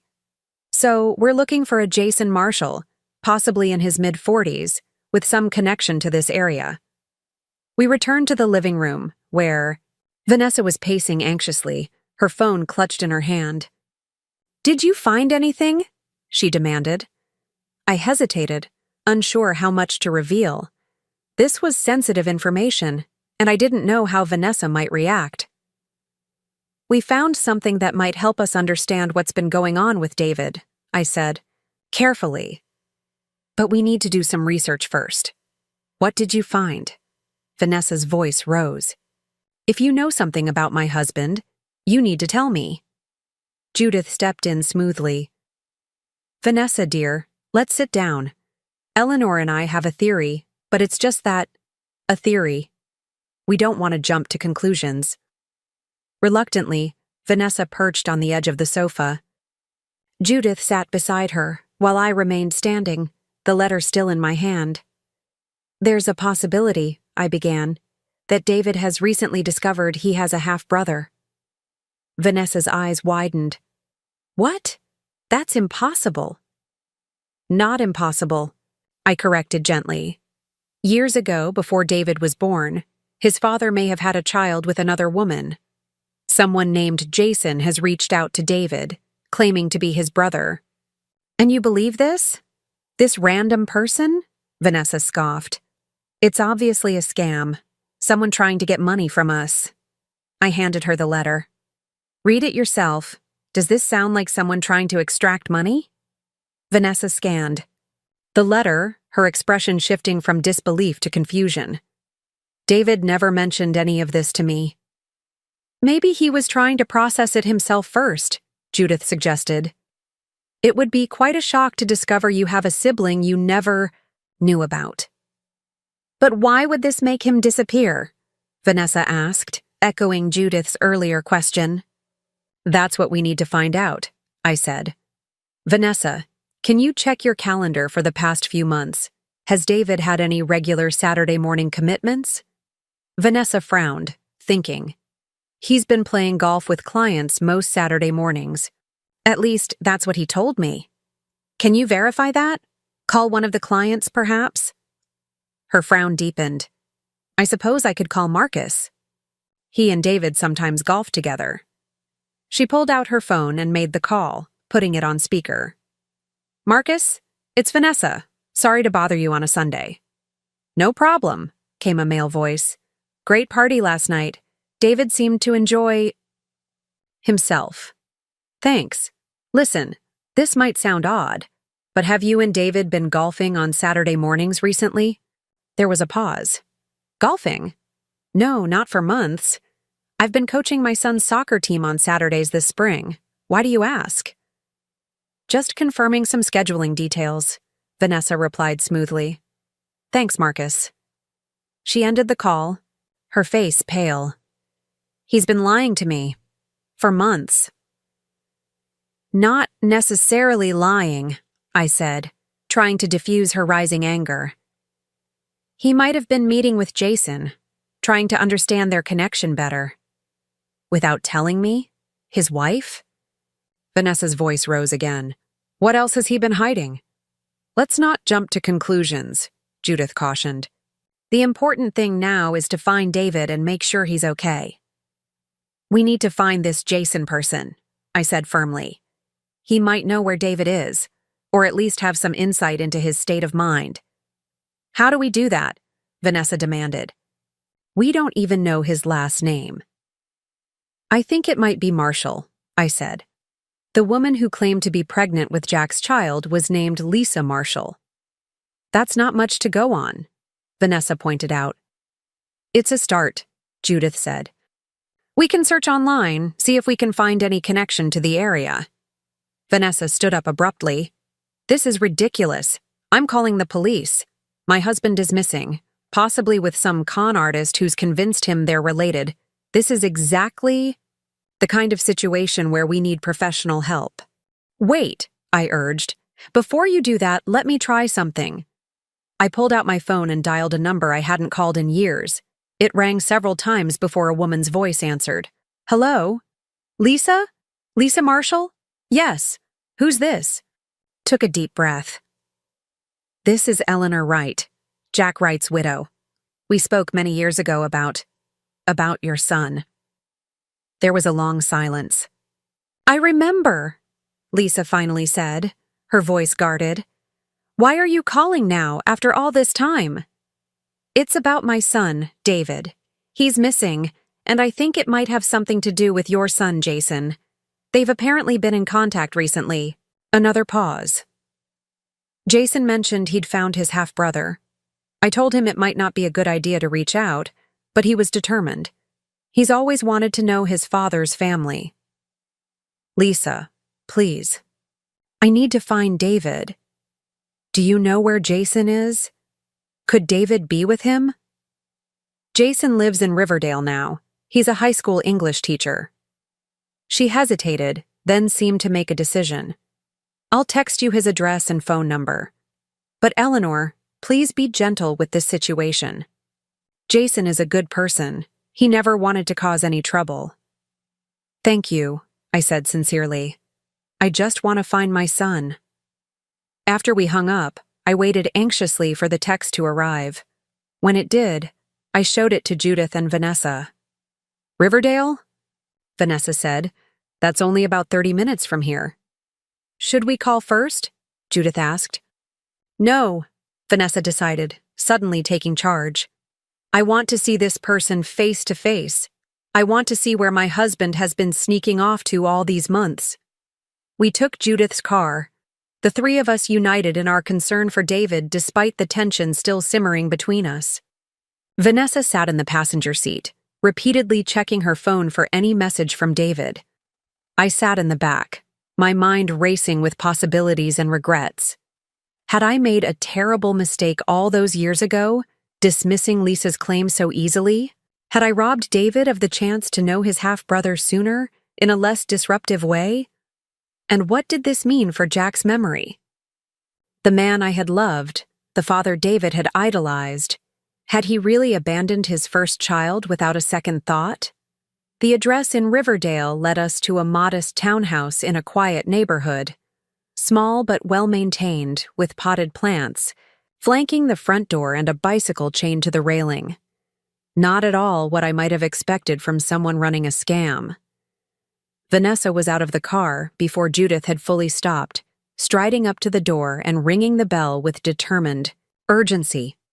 Judith and I followed, exchanging concerned glances. The door opened to reveal a man in his mid-40s with sandy hair and hazel eyes that widened in surprise at the sight of 3 women on his doorstep. "Can I help you?" he asked, his gaze moving between us with growing confusion. "Are you Jason?" "Marshall?" Vanessa demanded. "Yes," he confirmed cautiously. "And you are?" "I'm Vanessa Wright, David Wright's wife." She tried to look past him into the house. "Is my husband here?" Jason's confusion deepened. "David? No, he's not here." "Why would he be?" "Because he disappeared last night," I said, stepping forward. "I'm Eleanor Wright, David's mother. We found your letter in his office." Recognition dawned in Jason's eyes. "Mrs. Wright, I've heard about you." He looked at the 3 of us standing tensely on his doorstep and sighed. "You'd better come in." He led us into a small living room filled with books and comfortable, if well-worn, furniture. Academic degrees hung on the wall alongside what appeared to be student artwork. Nothing about the space suggested deception or manipulation. "Please, sit down," Jason offered. "Can I get anyone water or coffee?" We all declined, too focused on finding answers to bother with pleasantries. "When did you last see David?" Vanessa asked immediately. Jason sat in an armchair across from us. "Yesterday morning. We meet most Saturday mornings at Riverside Park, or sometimes here if the weather is bad." "And he seemed normal? Not upset or agitated?" I pressed. Jason considered this. He was thoughtful. We had a significant conversation, one we've been building toward for weeks, but he didn't seem distressed when he left. "What was this significant conversation about?" Vanessa demanded. Jason looked uncomfortable. "I'm not sure it's my place to say. That should come from David." "My husband is missing." Vanessa's voice rose sharply. "He didn't come home last night. He's not answering his phone.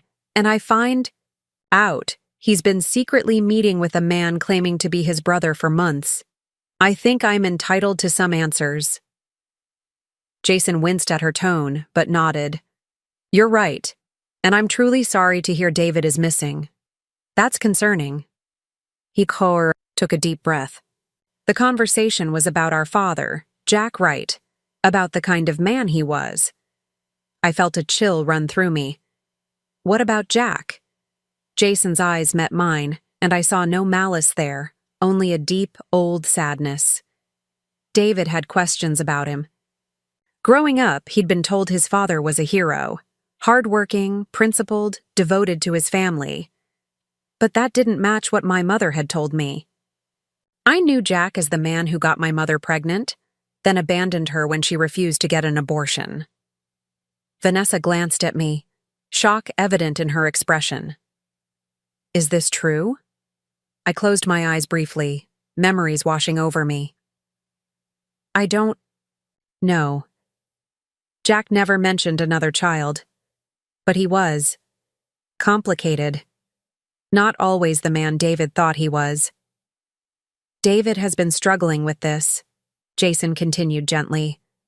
Reconciling the father he thought he knew with the father I knew. Yesterday, I shared some old letters with him, letters Jack wrote to my mother during her pregnancy before he cut off contact. They were not kind. And you think this revelation might have caused David to disappear? Judith asked, speaking for the first time since we'd entered the house. Jason shrugged helplessly. I don't know. He was quiet when he left, but that's not unusual. David tends to process things internally before expressing his feelings. Did he mention any plans? I asked. Anywhere he might go to think? No, nothing specific, but... Jason hesitated, then decided to continue. He did ask a lot of questions about how I've lived my life, my choices, my career. He seemed particularly interested in my decision to become a teacher instead of pursuing a more lucrative path. David's always been focused on financial success, I murmured, on achieving more than I could provide for him. He mentioned that, Jason said with a nod. He talked about the pressure he feels to perform at work, to maintain a certain lifestyle, to live up to expectations. Both his own and others. He glanced briefly at Vanessa as he said this. Vanessa's defensive posture softened slightly. He's never said anything to me about feeling pressured. Would you have listened if he had? The question slipped out. Before I could stop it, harsher than I intended. Vanessa flinched as if I'd slapped her. That's not fair. Perhaps not, Judith interjected smoothly. But we need to consider all possibilities. Jason, did David ever mention specific places that held meaning for him? Places he might go to reflect or to escape? Jason thought for a moment. He talked about a cabin once, somewhere his family used to go when he was young. He said it was one of the few places he felt truly peaceful. I straightened in my seat, memory clicking into place. The lake cabin. Jack's parents owned a small cabin on Lake Mills. We used to spend weekends there during the summer when David was small. After Jack died, I couldn't afford the upkeep, so I sold it. Do you know who bought it? Judith asked. An older couple, the Hendersons. But that was years ago. It could have changed hands several times since then. It's worth checking, Vanessa said decisively, already pulling out her phone. I'll see if I can find the current owner through property records. As she focused on her phone, I turned back to Jason. Have you tried calling David today? No, he admitted. Our arrangement has always been to meet on Saturdays. We text occasionally during the week, but not often. Would you mind trying now? I asked. He might answer you, even if he's ignoring our calls. Jason nodded and pulled out his phone. He dialed, put it on speaker, and we all listened as it rang. To our collective surprise, after 4 rings, David answered. Jason, he said, his voice tired but steady. I was going to call you today. David, Jason replied, relief evident in his tone. Where are you? Your family is here with me, your mother, your wife, and your mother-in-law. They're worried sick about you. There was a long pause. You're all together? At your place? David sounded incredulous. Yes, Jason confirmed. David, what's going on? Why did you disappear last night? Another pause. I needed some time to think, to figure things out. I didn't mean to worry anyone. Vanessa grabbed the phone from Jason. David, this is completely unacceptable behavior. We've been frantic. The twins keep asking where you are. You can't just walk out without explanation. I'm sorry, David said, his voice flat. I should have left a note. A note? Vanessa's voice rose in disbelief. That's all you have to say? Where are you? I'm at the lake cabin, he confirmed. My suspicion. I needed space. We're coming to get you, Vanessa declared. No, David said firmly. I'm not ready to come home yet. I need more time. Time for what? Vanessa demanded. To decide what I want my life to look like, David replied, a new resolve in his voice. Vanessa, I'm not happy. I haven't been happy for a long time. The pressure at work, the constant struggle to maintain our lifestyle, the distance that's grown between us. It's all become too much. The raw honesty was unlike anything I'd heard from my son in years. Vanessa seemed stunned into silence. Will you at least tell us you're safe? I interjected, taking the phone from Vanessa's now loose grip. We've been so worried, David. I'm safe, Mom, he assured me. And I'm thinking clearly for the first time in a long while. Meeting Jason, learning about Dad's true character. It's made me reconsider everything. What do you mean? I asked. I've spent my entire adult life trying to be successful in the ways Dad never was. Financially secure, respected in business, providing a luxurious life for my family. But at what cost? I barely see my children. My marriage has become a partnership in appearances rather than a loving relationship. I'm trapped in a cycle of earning and spending that never brings real satisfaction. David, Vanessa found her voice again. If you were feeling this way, why didn't you talk to me about it? Would you have understood? He asked, echoing my earlier question to her. Or would you have seen it as weakness, as failure to provide the life you expected? Vanessa had no immediate answer.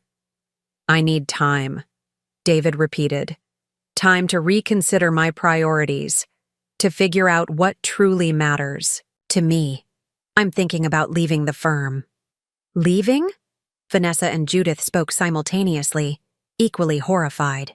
Yes, maybe teaching, like Jason, or non-profit work, something that matters beyond the bottom line. But what about our life? Vanessa asked, her voice small. Our home, the twins' education? That's exactly what I'm trying to figure out, David said.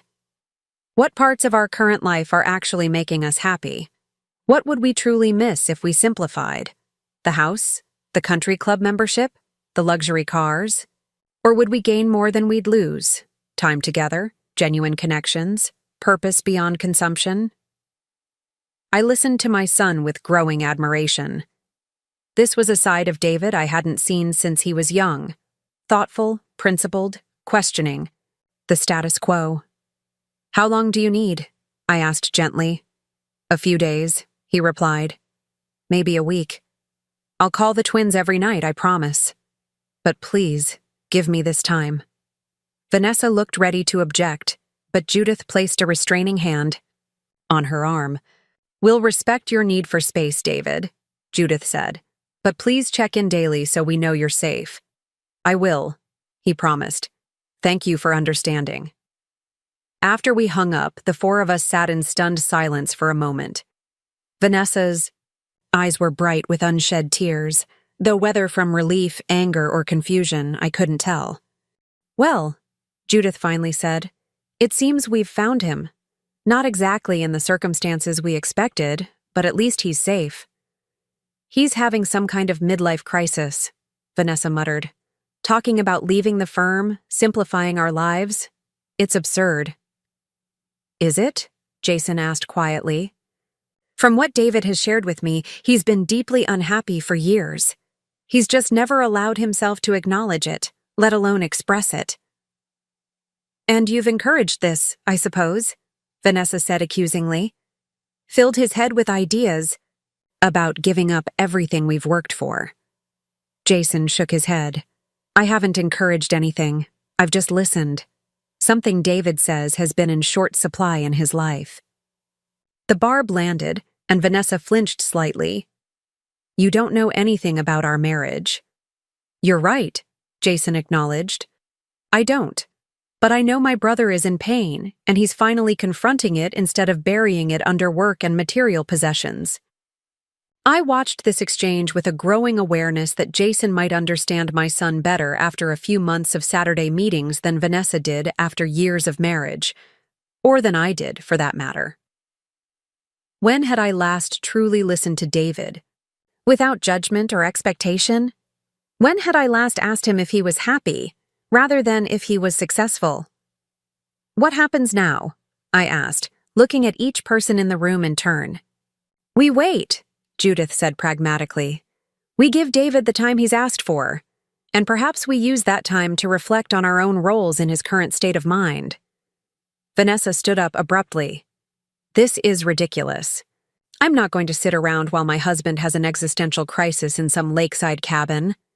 I'm going to talk to him in person. Vanessa, Judith cautioned, he specifically asked for space.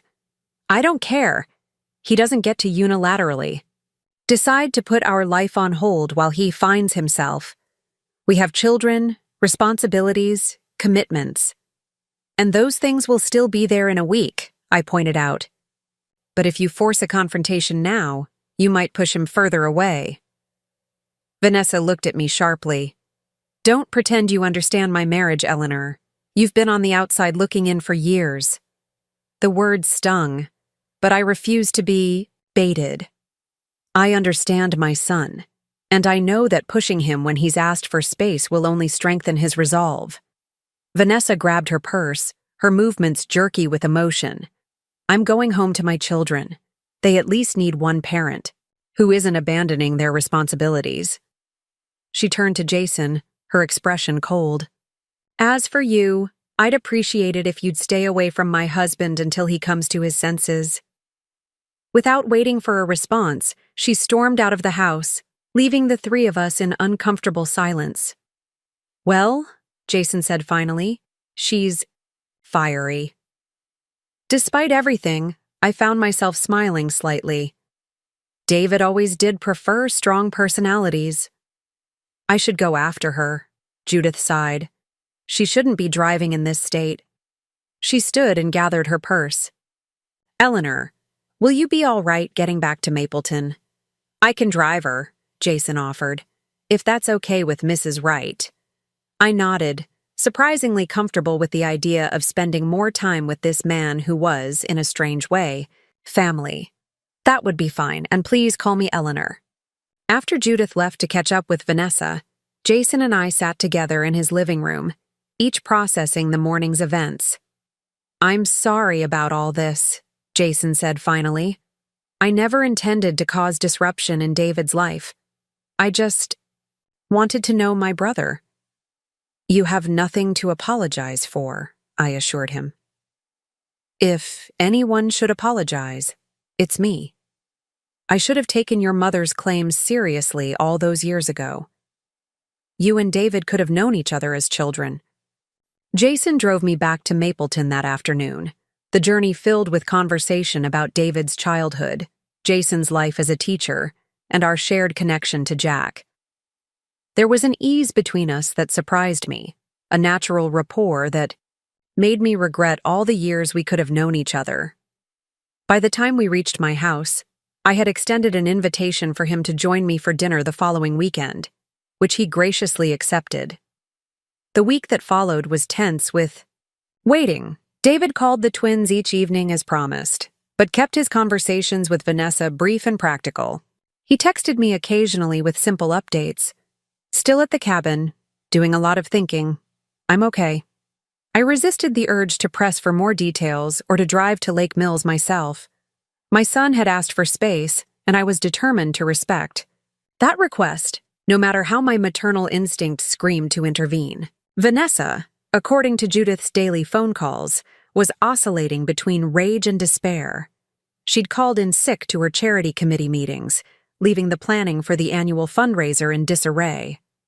The twins, sensitive to the household's strained atmosphere, had become clingy and irritable. Maria, their nanny, was working overtime to maintain some semblance of normalcy. Robert stopped by mid-week with a casserole and a sympathetic ear. I found myself sharing the whole complex situation with him over dinner, grateful for his thoughtful questions and lack of judgment. "It sounds like David is finally confronting some hard truths," he observed, refilling my wine glass. "That takes courage." "I just hope he doesn't throw away everything he's worked for," I said. "A week of solitude at a lake cabin is one thing, but completely reinventing his life? That's a drastic response." Robert considered this. "Is it, though? How many people spend their entire lives in jobs that drain their spirits, relationships that diminish their joy, chasing a version of success that never truly satisfies? Maybe what looks like a crisis from the outside is actually the most sane response to an insane situation." His words stayed with me long after he'd gone home. I found myself reevaluating my own choices over the years. Had I encouraged David to prioritize financial success over personal fulfillment? Had my own struggles as a single mother unintentionally sent the message that money was the ultimate measure of a secure life? On the 7th day of David's retreat, my phone rang just after breakfast. David's name flashed on the screen. "Mom," he said when I answered, his voice stronger than it had been in our brief exchanges that week. "I'm coming back today, but before I go home, I'd like to see you. Can I come by around noon?" "Of course," I replied, trying to keep my eagerness in check. "I'll make lunch." "Nothing fancy," he said quickly. "Just, I need to talk to you first, before I see Vanessa and the kids." The morning crawled by as I straightened up the house, prepared a simple meal of soup and sandwiches, and tried to prepare myself for whatever David might say. When the doorbell finally rang, I had to take a deep breath before answering. David stood on my doorstep looking simultaneously exhausted and energized, the paradoxical state of someone who has been doing intensive emotional work. He'd grown a week's worth of stubble, and his usual polished appearance had given way to jeans and a faded sweater. But his eyes were clear, more present than I'd seen them in years. "Mom," he said simply, and then he was hugging me, a real embrace, like we hadn't shared since before college. I held him tightly, breathing in the scent of him, this grown man who would always be my little boy. Inside, we settled at my kitchen table with bowls of soup and cups of tea. David took a few bites, then set down his spoon and looked at me directly. "I owe you an apology," he began. "Many apologies, actually." "David, that's not necessary." He held up a hand. "Please let me say this. I've spent the past week doing nothing but thinking and writing, trying to untangle the mess I've made of my priorities. And one of the clearest realizations I've had is how shamefully I've treated you." I swallowed hard, unprepared for this direct addressing of the hurt I'd carried for so long. "The Christmas exclusion was inexcusable," he continued. "I knew it was wrong even as I allowed it to happen. I told myself I was caught in the middle, trying to keep peace with Vanessa, but the truth is I was being a coward. I put my wife's social aspirations above my relationship with my mother, and I'm deeply sorry for that." "David, there's more," he pressed on. "I've also realized that I've been ungrateful for everything you sacrificed to give me opportunities. Somehow, I transformed from a kid who appreciated your hard work into an adult who was almost embarrassed by it, as if your practical, hard-working life was something to distance myself from rather than honor. That's not just wrong, it's shameful." Tears pricked at my eyes. "I never wanted you to feel that way. I wanted better for you than I had." "And that's exactly what makes it worse," David said, reaching across the table to take my hand. "You never once made me feel I owed you anything. You gave and gave without expectation. Meanwhile, I've been obsessed with what everyone owes me: recognition at work, status in the community, gratitude from my family. I've become exactly the kind of entitled person you raised me not to be." I squeezed his hand. You've been under enormous pressure, David. The mortgage, the lifestyle Vanessa expects. That's the other thing I need to tell you, he interrupted, his expression serious. Mom, I know it was you making our mortgage payments all these years. I figured it out about 3 years ago. I stared at him, stunned. You knew? He nodded, looking ashamed. The bank statement called it a payment assistance program, but when I investigated, I discovered it wasn't any official bank program. It took some digging, but eventually I confirmed the payments were coming from your account. Why didn't you say anything? David looked down at his soup. Honestly, at first I was planning to. I was going to thank you to ask why you were doing it secretly. But then I realized I was relieved. Not just about the financial help, but about the fact that it was secret. Because if it was secret, I wouldn't have to explain it to Vanessa. I wouldn't have to admit to her that we couldn't actually afford our lifestyle without my mother's help. Oh, David. I know, he said miserably. It's contemptible. I let my pride and my fear of Vanessa's reaction overwhelm my integrity.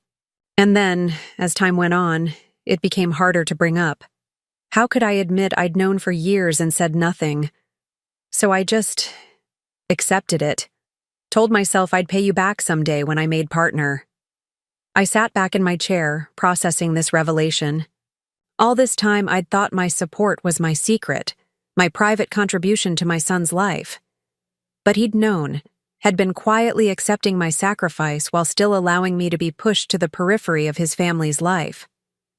When you stopped the payments after Christmas, David continued, it felt like a wake-up call, like you were finally saying enough.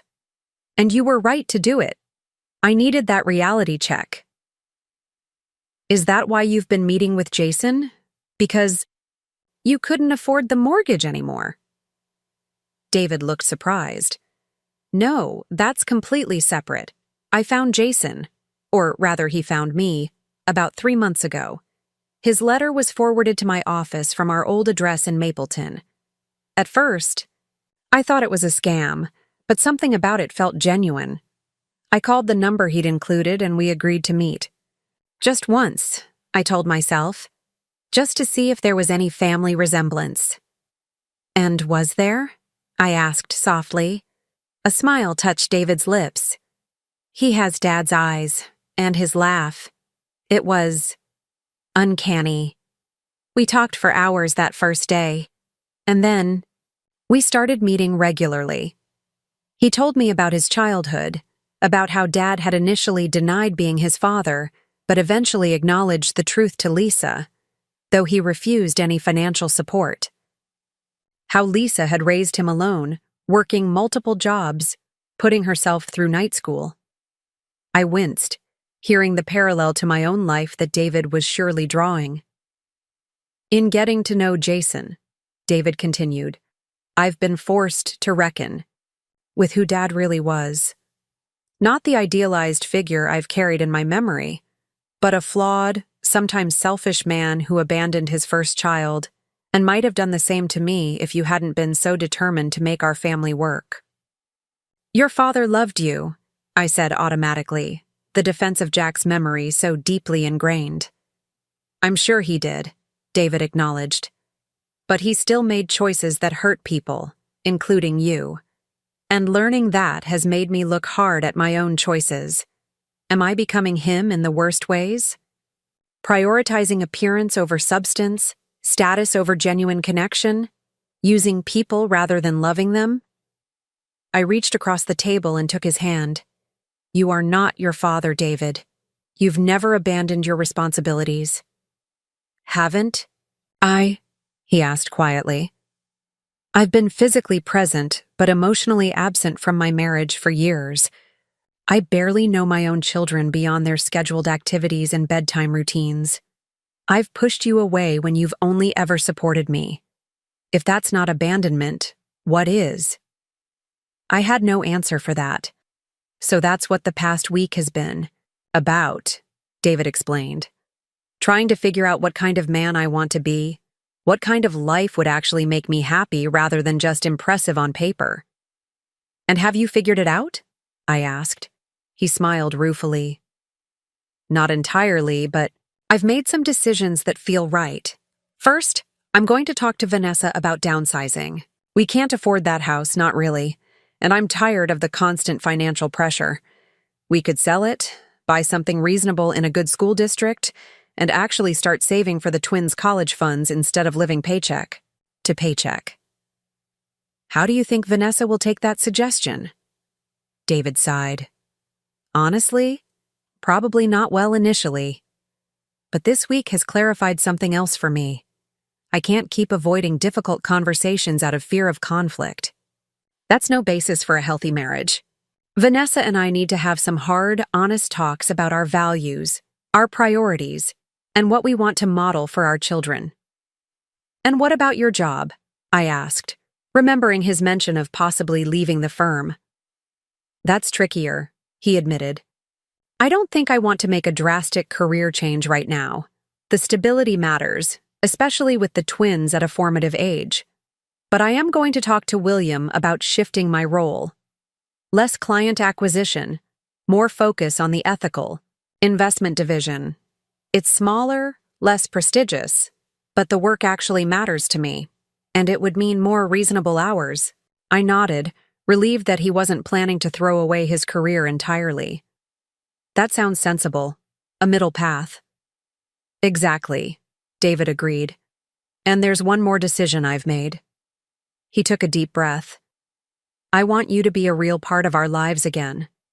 Not just occasional visits, but regular family dinners, weekends with the twins, holidays together. All of it." My heart swelled. "I'd like that very much." "I can't promise Vanessa will make it easy," he warned. "But this isn't negotiable. For me anymore. You're my mother, the twins' grandmother. That relationship matters." "Thank you," I said simply, fighting back tears. "Don't thank me," he insisted. "I should have stood up for this years ago. I'm just sorry it took a financial crisis and an existential breakdown for me to find my backbone." We finished our lunch, the conversation shifting to lighter topics, the twins' latest achievements, a book David had been reading at the cabin, a community theater production I was considering auditioning for. It felt natural, this reconnection, as if the barriers between us had simply dissolved during his week of reflection. As David prepared to leave, to drive home and face whatever awaited him there, he paused at the door. "One more thing," he said. "Jason would like to meet you properly. Not in crisis mode, but just as family. Would that be okay?" "I'd like that," I said sincerely. "In fact, I've already invited him for dinner this weekend. You and the twins should join us." I hesitated, then added diplomatically, "And Vanessa, of course, if she's comfortable with the idea." David smiled. "I'll ask her. But either way, the twins and I will be there." After he left, I sat in my quiet house, allowing the conversation to settle. For so long, I'd carried the hurt of being excluded, of being valued only for my financial contribution. I'd canceled the mortgage payments as an act of self-protection, never imagining it might lead to this profound reconnection with my son. The phone rang, interrupting my thoughts. It was Judith. "Eleanor," she said without preamble. "David just called Vanessa to say he's on his way home. Did you see him? How is he?" "He's good," I assured her. "Clearer than I've seen him in years, actually. He has some ideas about changes he wants to make." "So I gathered from Vanessa's reaction," Judith said dryly. "She called me in a panic after his call, saying he wants to talk about their priorities and reassess their lifestyle. She's convinced he's having some sort of breakdown." "He's not," I said firmly. "He's finally being honest about what's important to him." Judith was quiet for a moment. "And what about the mortgage situation? Did he mention that?" I hesitated, unsure how much to reveal. He knows I was helping them. He's known for a while, apparently. I suspected as much, Judith sighed. William, and I have decided to help them with the mortgage, by the way. Not covering it entirely, but enough to ease the immediate pressure. We're not doing it secretly, though. We've been very clear that it comes with expectations about financial responsibility going forward. That seems wise, I said, impressed by Judith's thoughtfulness. She'd clearly moved beyond simply protecting the Harrington image to genuine concern about her daughter's well-being. Eleanor, Judith said, her voice taking on an uncharacteristic hesitancy, I owe you an apology. As well, for years I've been dismissive of you. I looked at your modest lifestyle, your practical career, and I made judgments that were unfair and, frankly, snobbishly ridiculous. You don't need to. I do, she insisted. While David's been at that cabin reassessing his values, I've been doing some reflection of my own. The truth is, you've been a far better parent than I have. You raised a son who, despite his recent struggles, has a moral compass and the courage to question his choices. I raised a daughter who measures her worth by her address and her social calendar. That's on me, and I'm not proud of it. I was stunned by her candor. It's never too late to model different values, Judith. That's what I'm hoping, she said with a soft laugh. William thinks I've gone soft in my old age. Maybe I have. But I'd rather be soft than rigid, especially now. After we hung up, I stood in my kitchen, struck by how thoroughly everything had changed in just 1 week.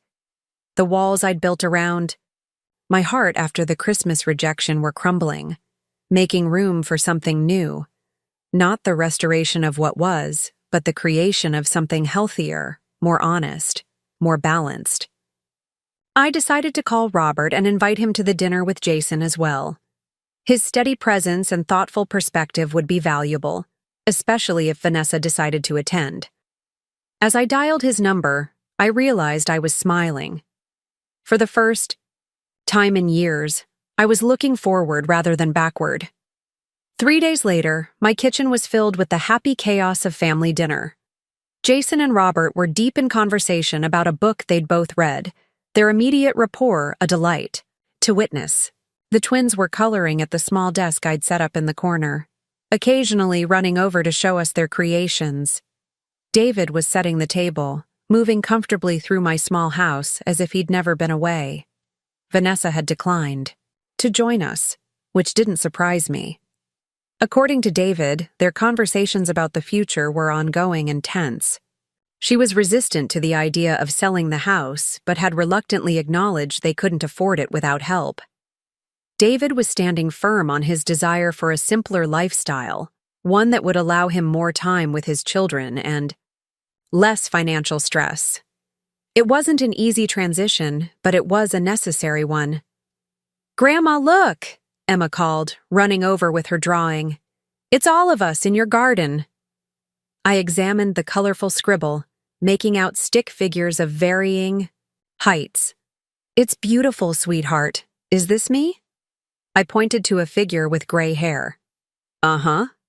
And that's Daddy, and that's Ethan, and that's me, and that's Grandpa Robert, and that's Uncle Jason." I glanced up at Robert, who was pretending not to have heard the grandpa designation, though the pleased flush on his cheeks gave him away. Jason caught my eye and winked, clearly amused by the child's straightforward adoption of him into her family circle. "Well, it's perfect," I told Emma. "We should hang it on the refrigerator." As I stood to find a magnet, David came up beside me. "Need any help with dinner, Mom?" "You could check the roast," I suggested. "It should be just about done." In the kitchen, away from the others, David spoke quietly. "This is nice, all of us together like this." "It is," I agreed, watching him open the oven with the easy familiarity of someone at home. "I've been thinking about the past week," he continued, "about how it all started with you canceling those mortgage payments." I tensed slightly, uncertain where he was going with this. "I'm glad you did it," he said, meeting my eyes. It was the shock I needed, the first domino that started all of this. He gestured vaguely to encompass the gathering in the next room, the changes in his life. "So, thank you. For having the courage to stop enabling a situation that wasn't working for anyone, least of all, you." I leaned against the counter, taking in my son's words. Sometimes the most loving thing we can do is stop helping in ways that aren't truly helpful. "Exactly," David said, "which is why, after a lot of thought, I've decided to sell the house." "You have? What about Vanessa?" "She's not happy about it," he admitted. "But she's beginning to understand that our current path isn't sustainable. We found a smaller house in a good neighborhood not far from here. It needs some work, but it has potential, and the twins would be able to see you whenever they want." "That sounds wonderful," I said sincerely. "But are you sure Vanessa is on board?" David sighed. "She's getting there. The conversation with her parents helped. They've made it clear they support my decision to prioritize financial stability over appearances. And Judith has been surprisingly firm about it." "Judith has been full of surprises lately," I observed. "She has," David agreed. "But the real catalyst was when I showed Vanessa our actual financial situation, all the debt we've accumulated, the credit cards we've maxed out trying to maintain this facade. She was shocked. She genuinely didn't realize how precarious things were because I've been shielding her from it." "That couldn't have been an easy conversation." "It wasn't," he acknowledged, "but it was necessary. We've been living in a fantasy, and fantasies eventually collide with reality. Better to make changes on our terms than wait for everything to collapse." I nodded, thinking about my own decision to cancel the mortgage payments. I hadn't known then what would follow, only that I needed to stop participating in a dynamic that was hurting me. David was making a similar choice now, choosing authenticity over illusion, long-term stability over short-term comfort. "The roast looks perfect," David announced, changing the subject as he carefully removed it from the oven. "Should I carve it?" "Please," I said, gathering the side dishes. As we carried the food to the table, I looked around at the unlikely gathering: my son, my grandchildren, my neighbor who was becoming something more, and the half-brother whose existence I'd once denied. Not the family I'd expected, but a family nonetheless. Real, imperfect, evolving. The mortgage payments I'd canceled had set all of this in motion, not as an act of revenge, as I'd initially framed it in my mind, but as an act of necessary boundary setting. By refusing to continue enabling a situation that diminished me, I'd created space for authentic connection to grow. "Everyone wash up for dinner," I called, as Emma and Ethan raced each other to the bathroom. Jason and Robert moved to help with the serving dishes, and David poured wine for the adults. "This is quite a family you have," Robert murmured beside me, his eyes warm with affection. "Yes," I agreed, watching my son laugh at something Jason said. "It's not what I expected, but somehow it's exactly what I needed." As we gathered around my modest table, the twins squirming with excitement, the adults passing dishes and filling plates, I realized that the true gift of these past months wasn't the restoration of my place in David's life, though that was precious. It was the discovery that by standing up for my own worth, by refusing to be valued only for what I could give financially, I had modeled for my son the very courage he needed to reclaim his authentic self. Sometimes the most loving gift we can offer isn't endless support or silent sacrifice. Sometimes it's the firm boundary that says, "I matter too." And in the wake of that necessary claiming of self-worth, new and healthier connections can flourish. The twins began chattering about their upcoming transfer to a new school, their easy adaptation a reminder of children's natural resilience. David discussed plans for the new house, his excitement genuine despite the downsizing it represented. Jason shared stories from his classroom, and Robert added thoughtful observations that made us all laugh. In this warm circle of conversation and connection, the canceled mortgage payments that had once seemed like a dramatic ending revealed themselves as what they truly were. Not an act of revenge, but the first step toward a new beginning for us. All. Up next, you've got 2 more standout stories right on your screen. If this one hit the mark, you won't want to pass these up. Just click and check them out.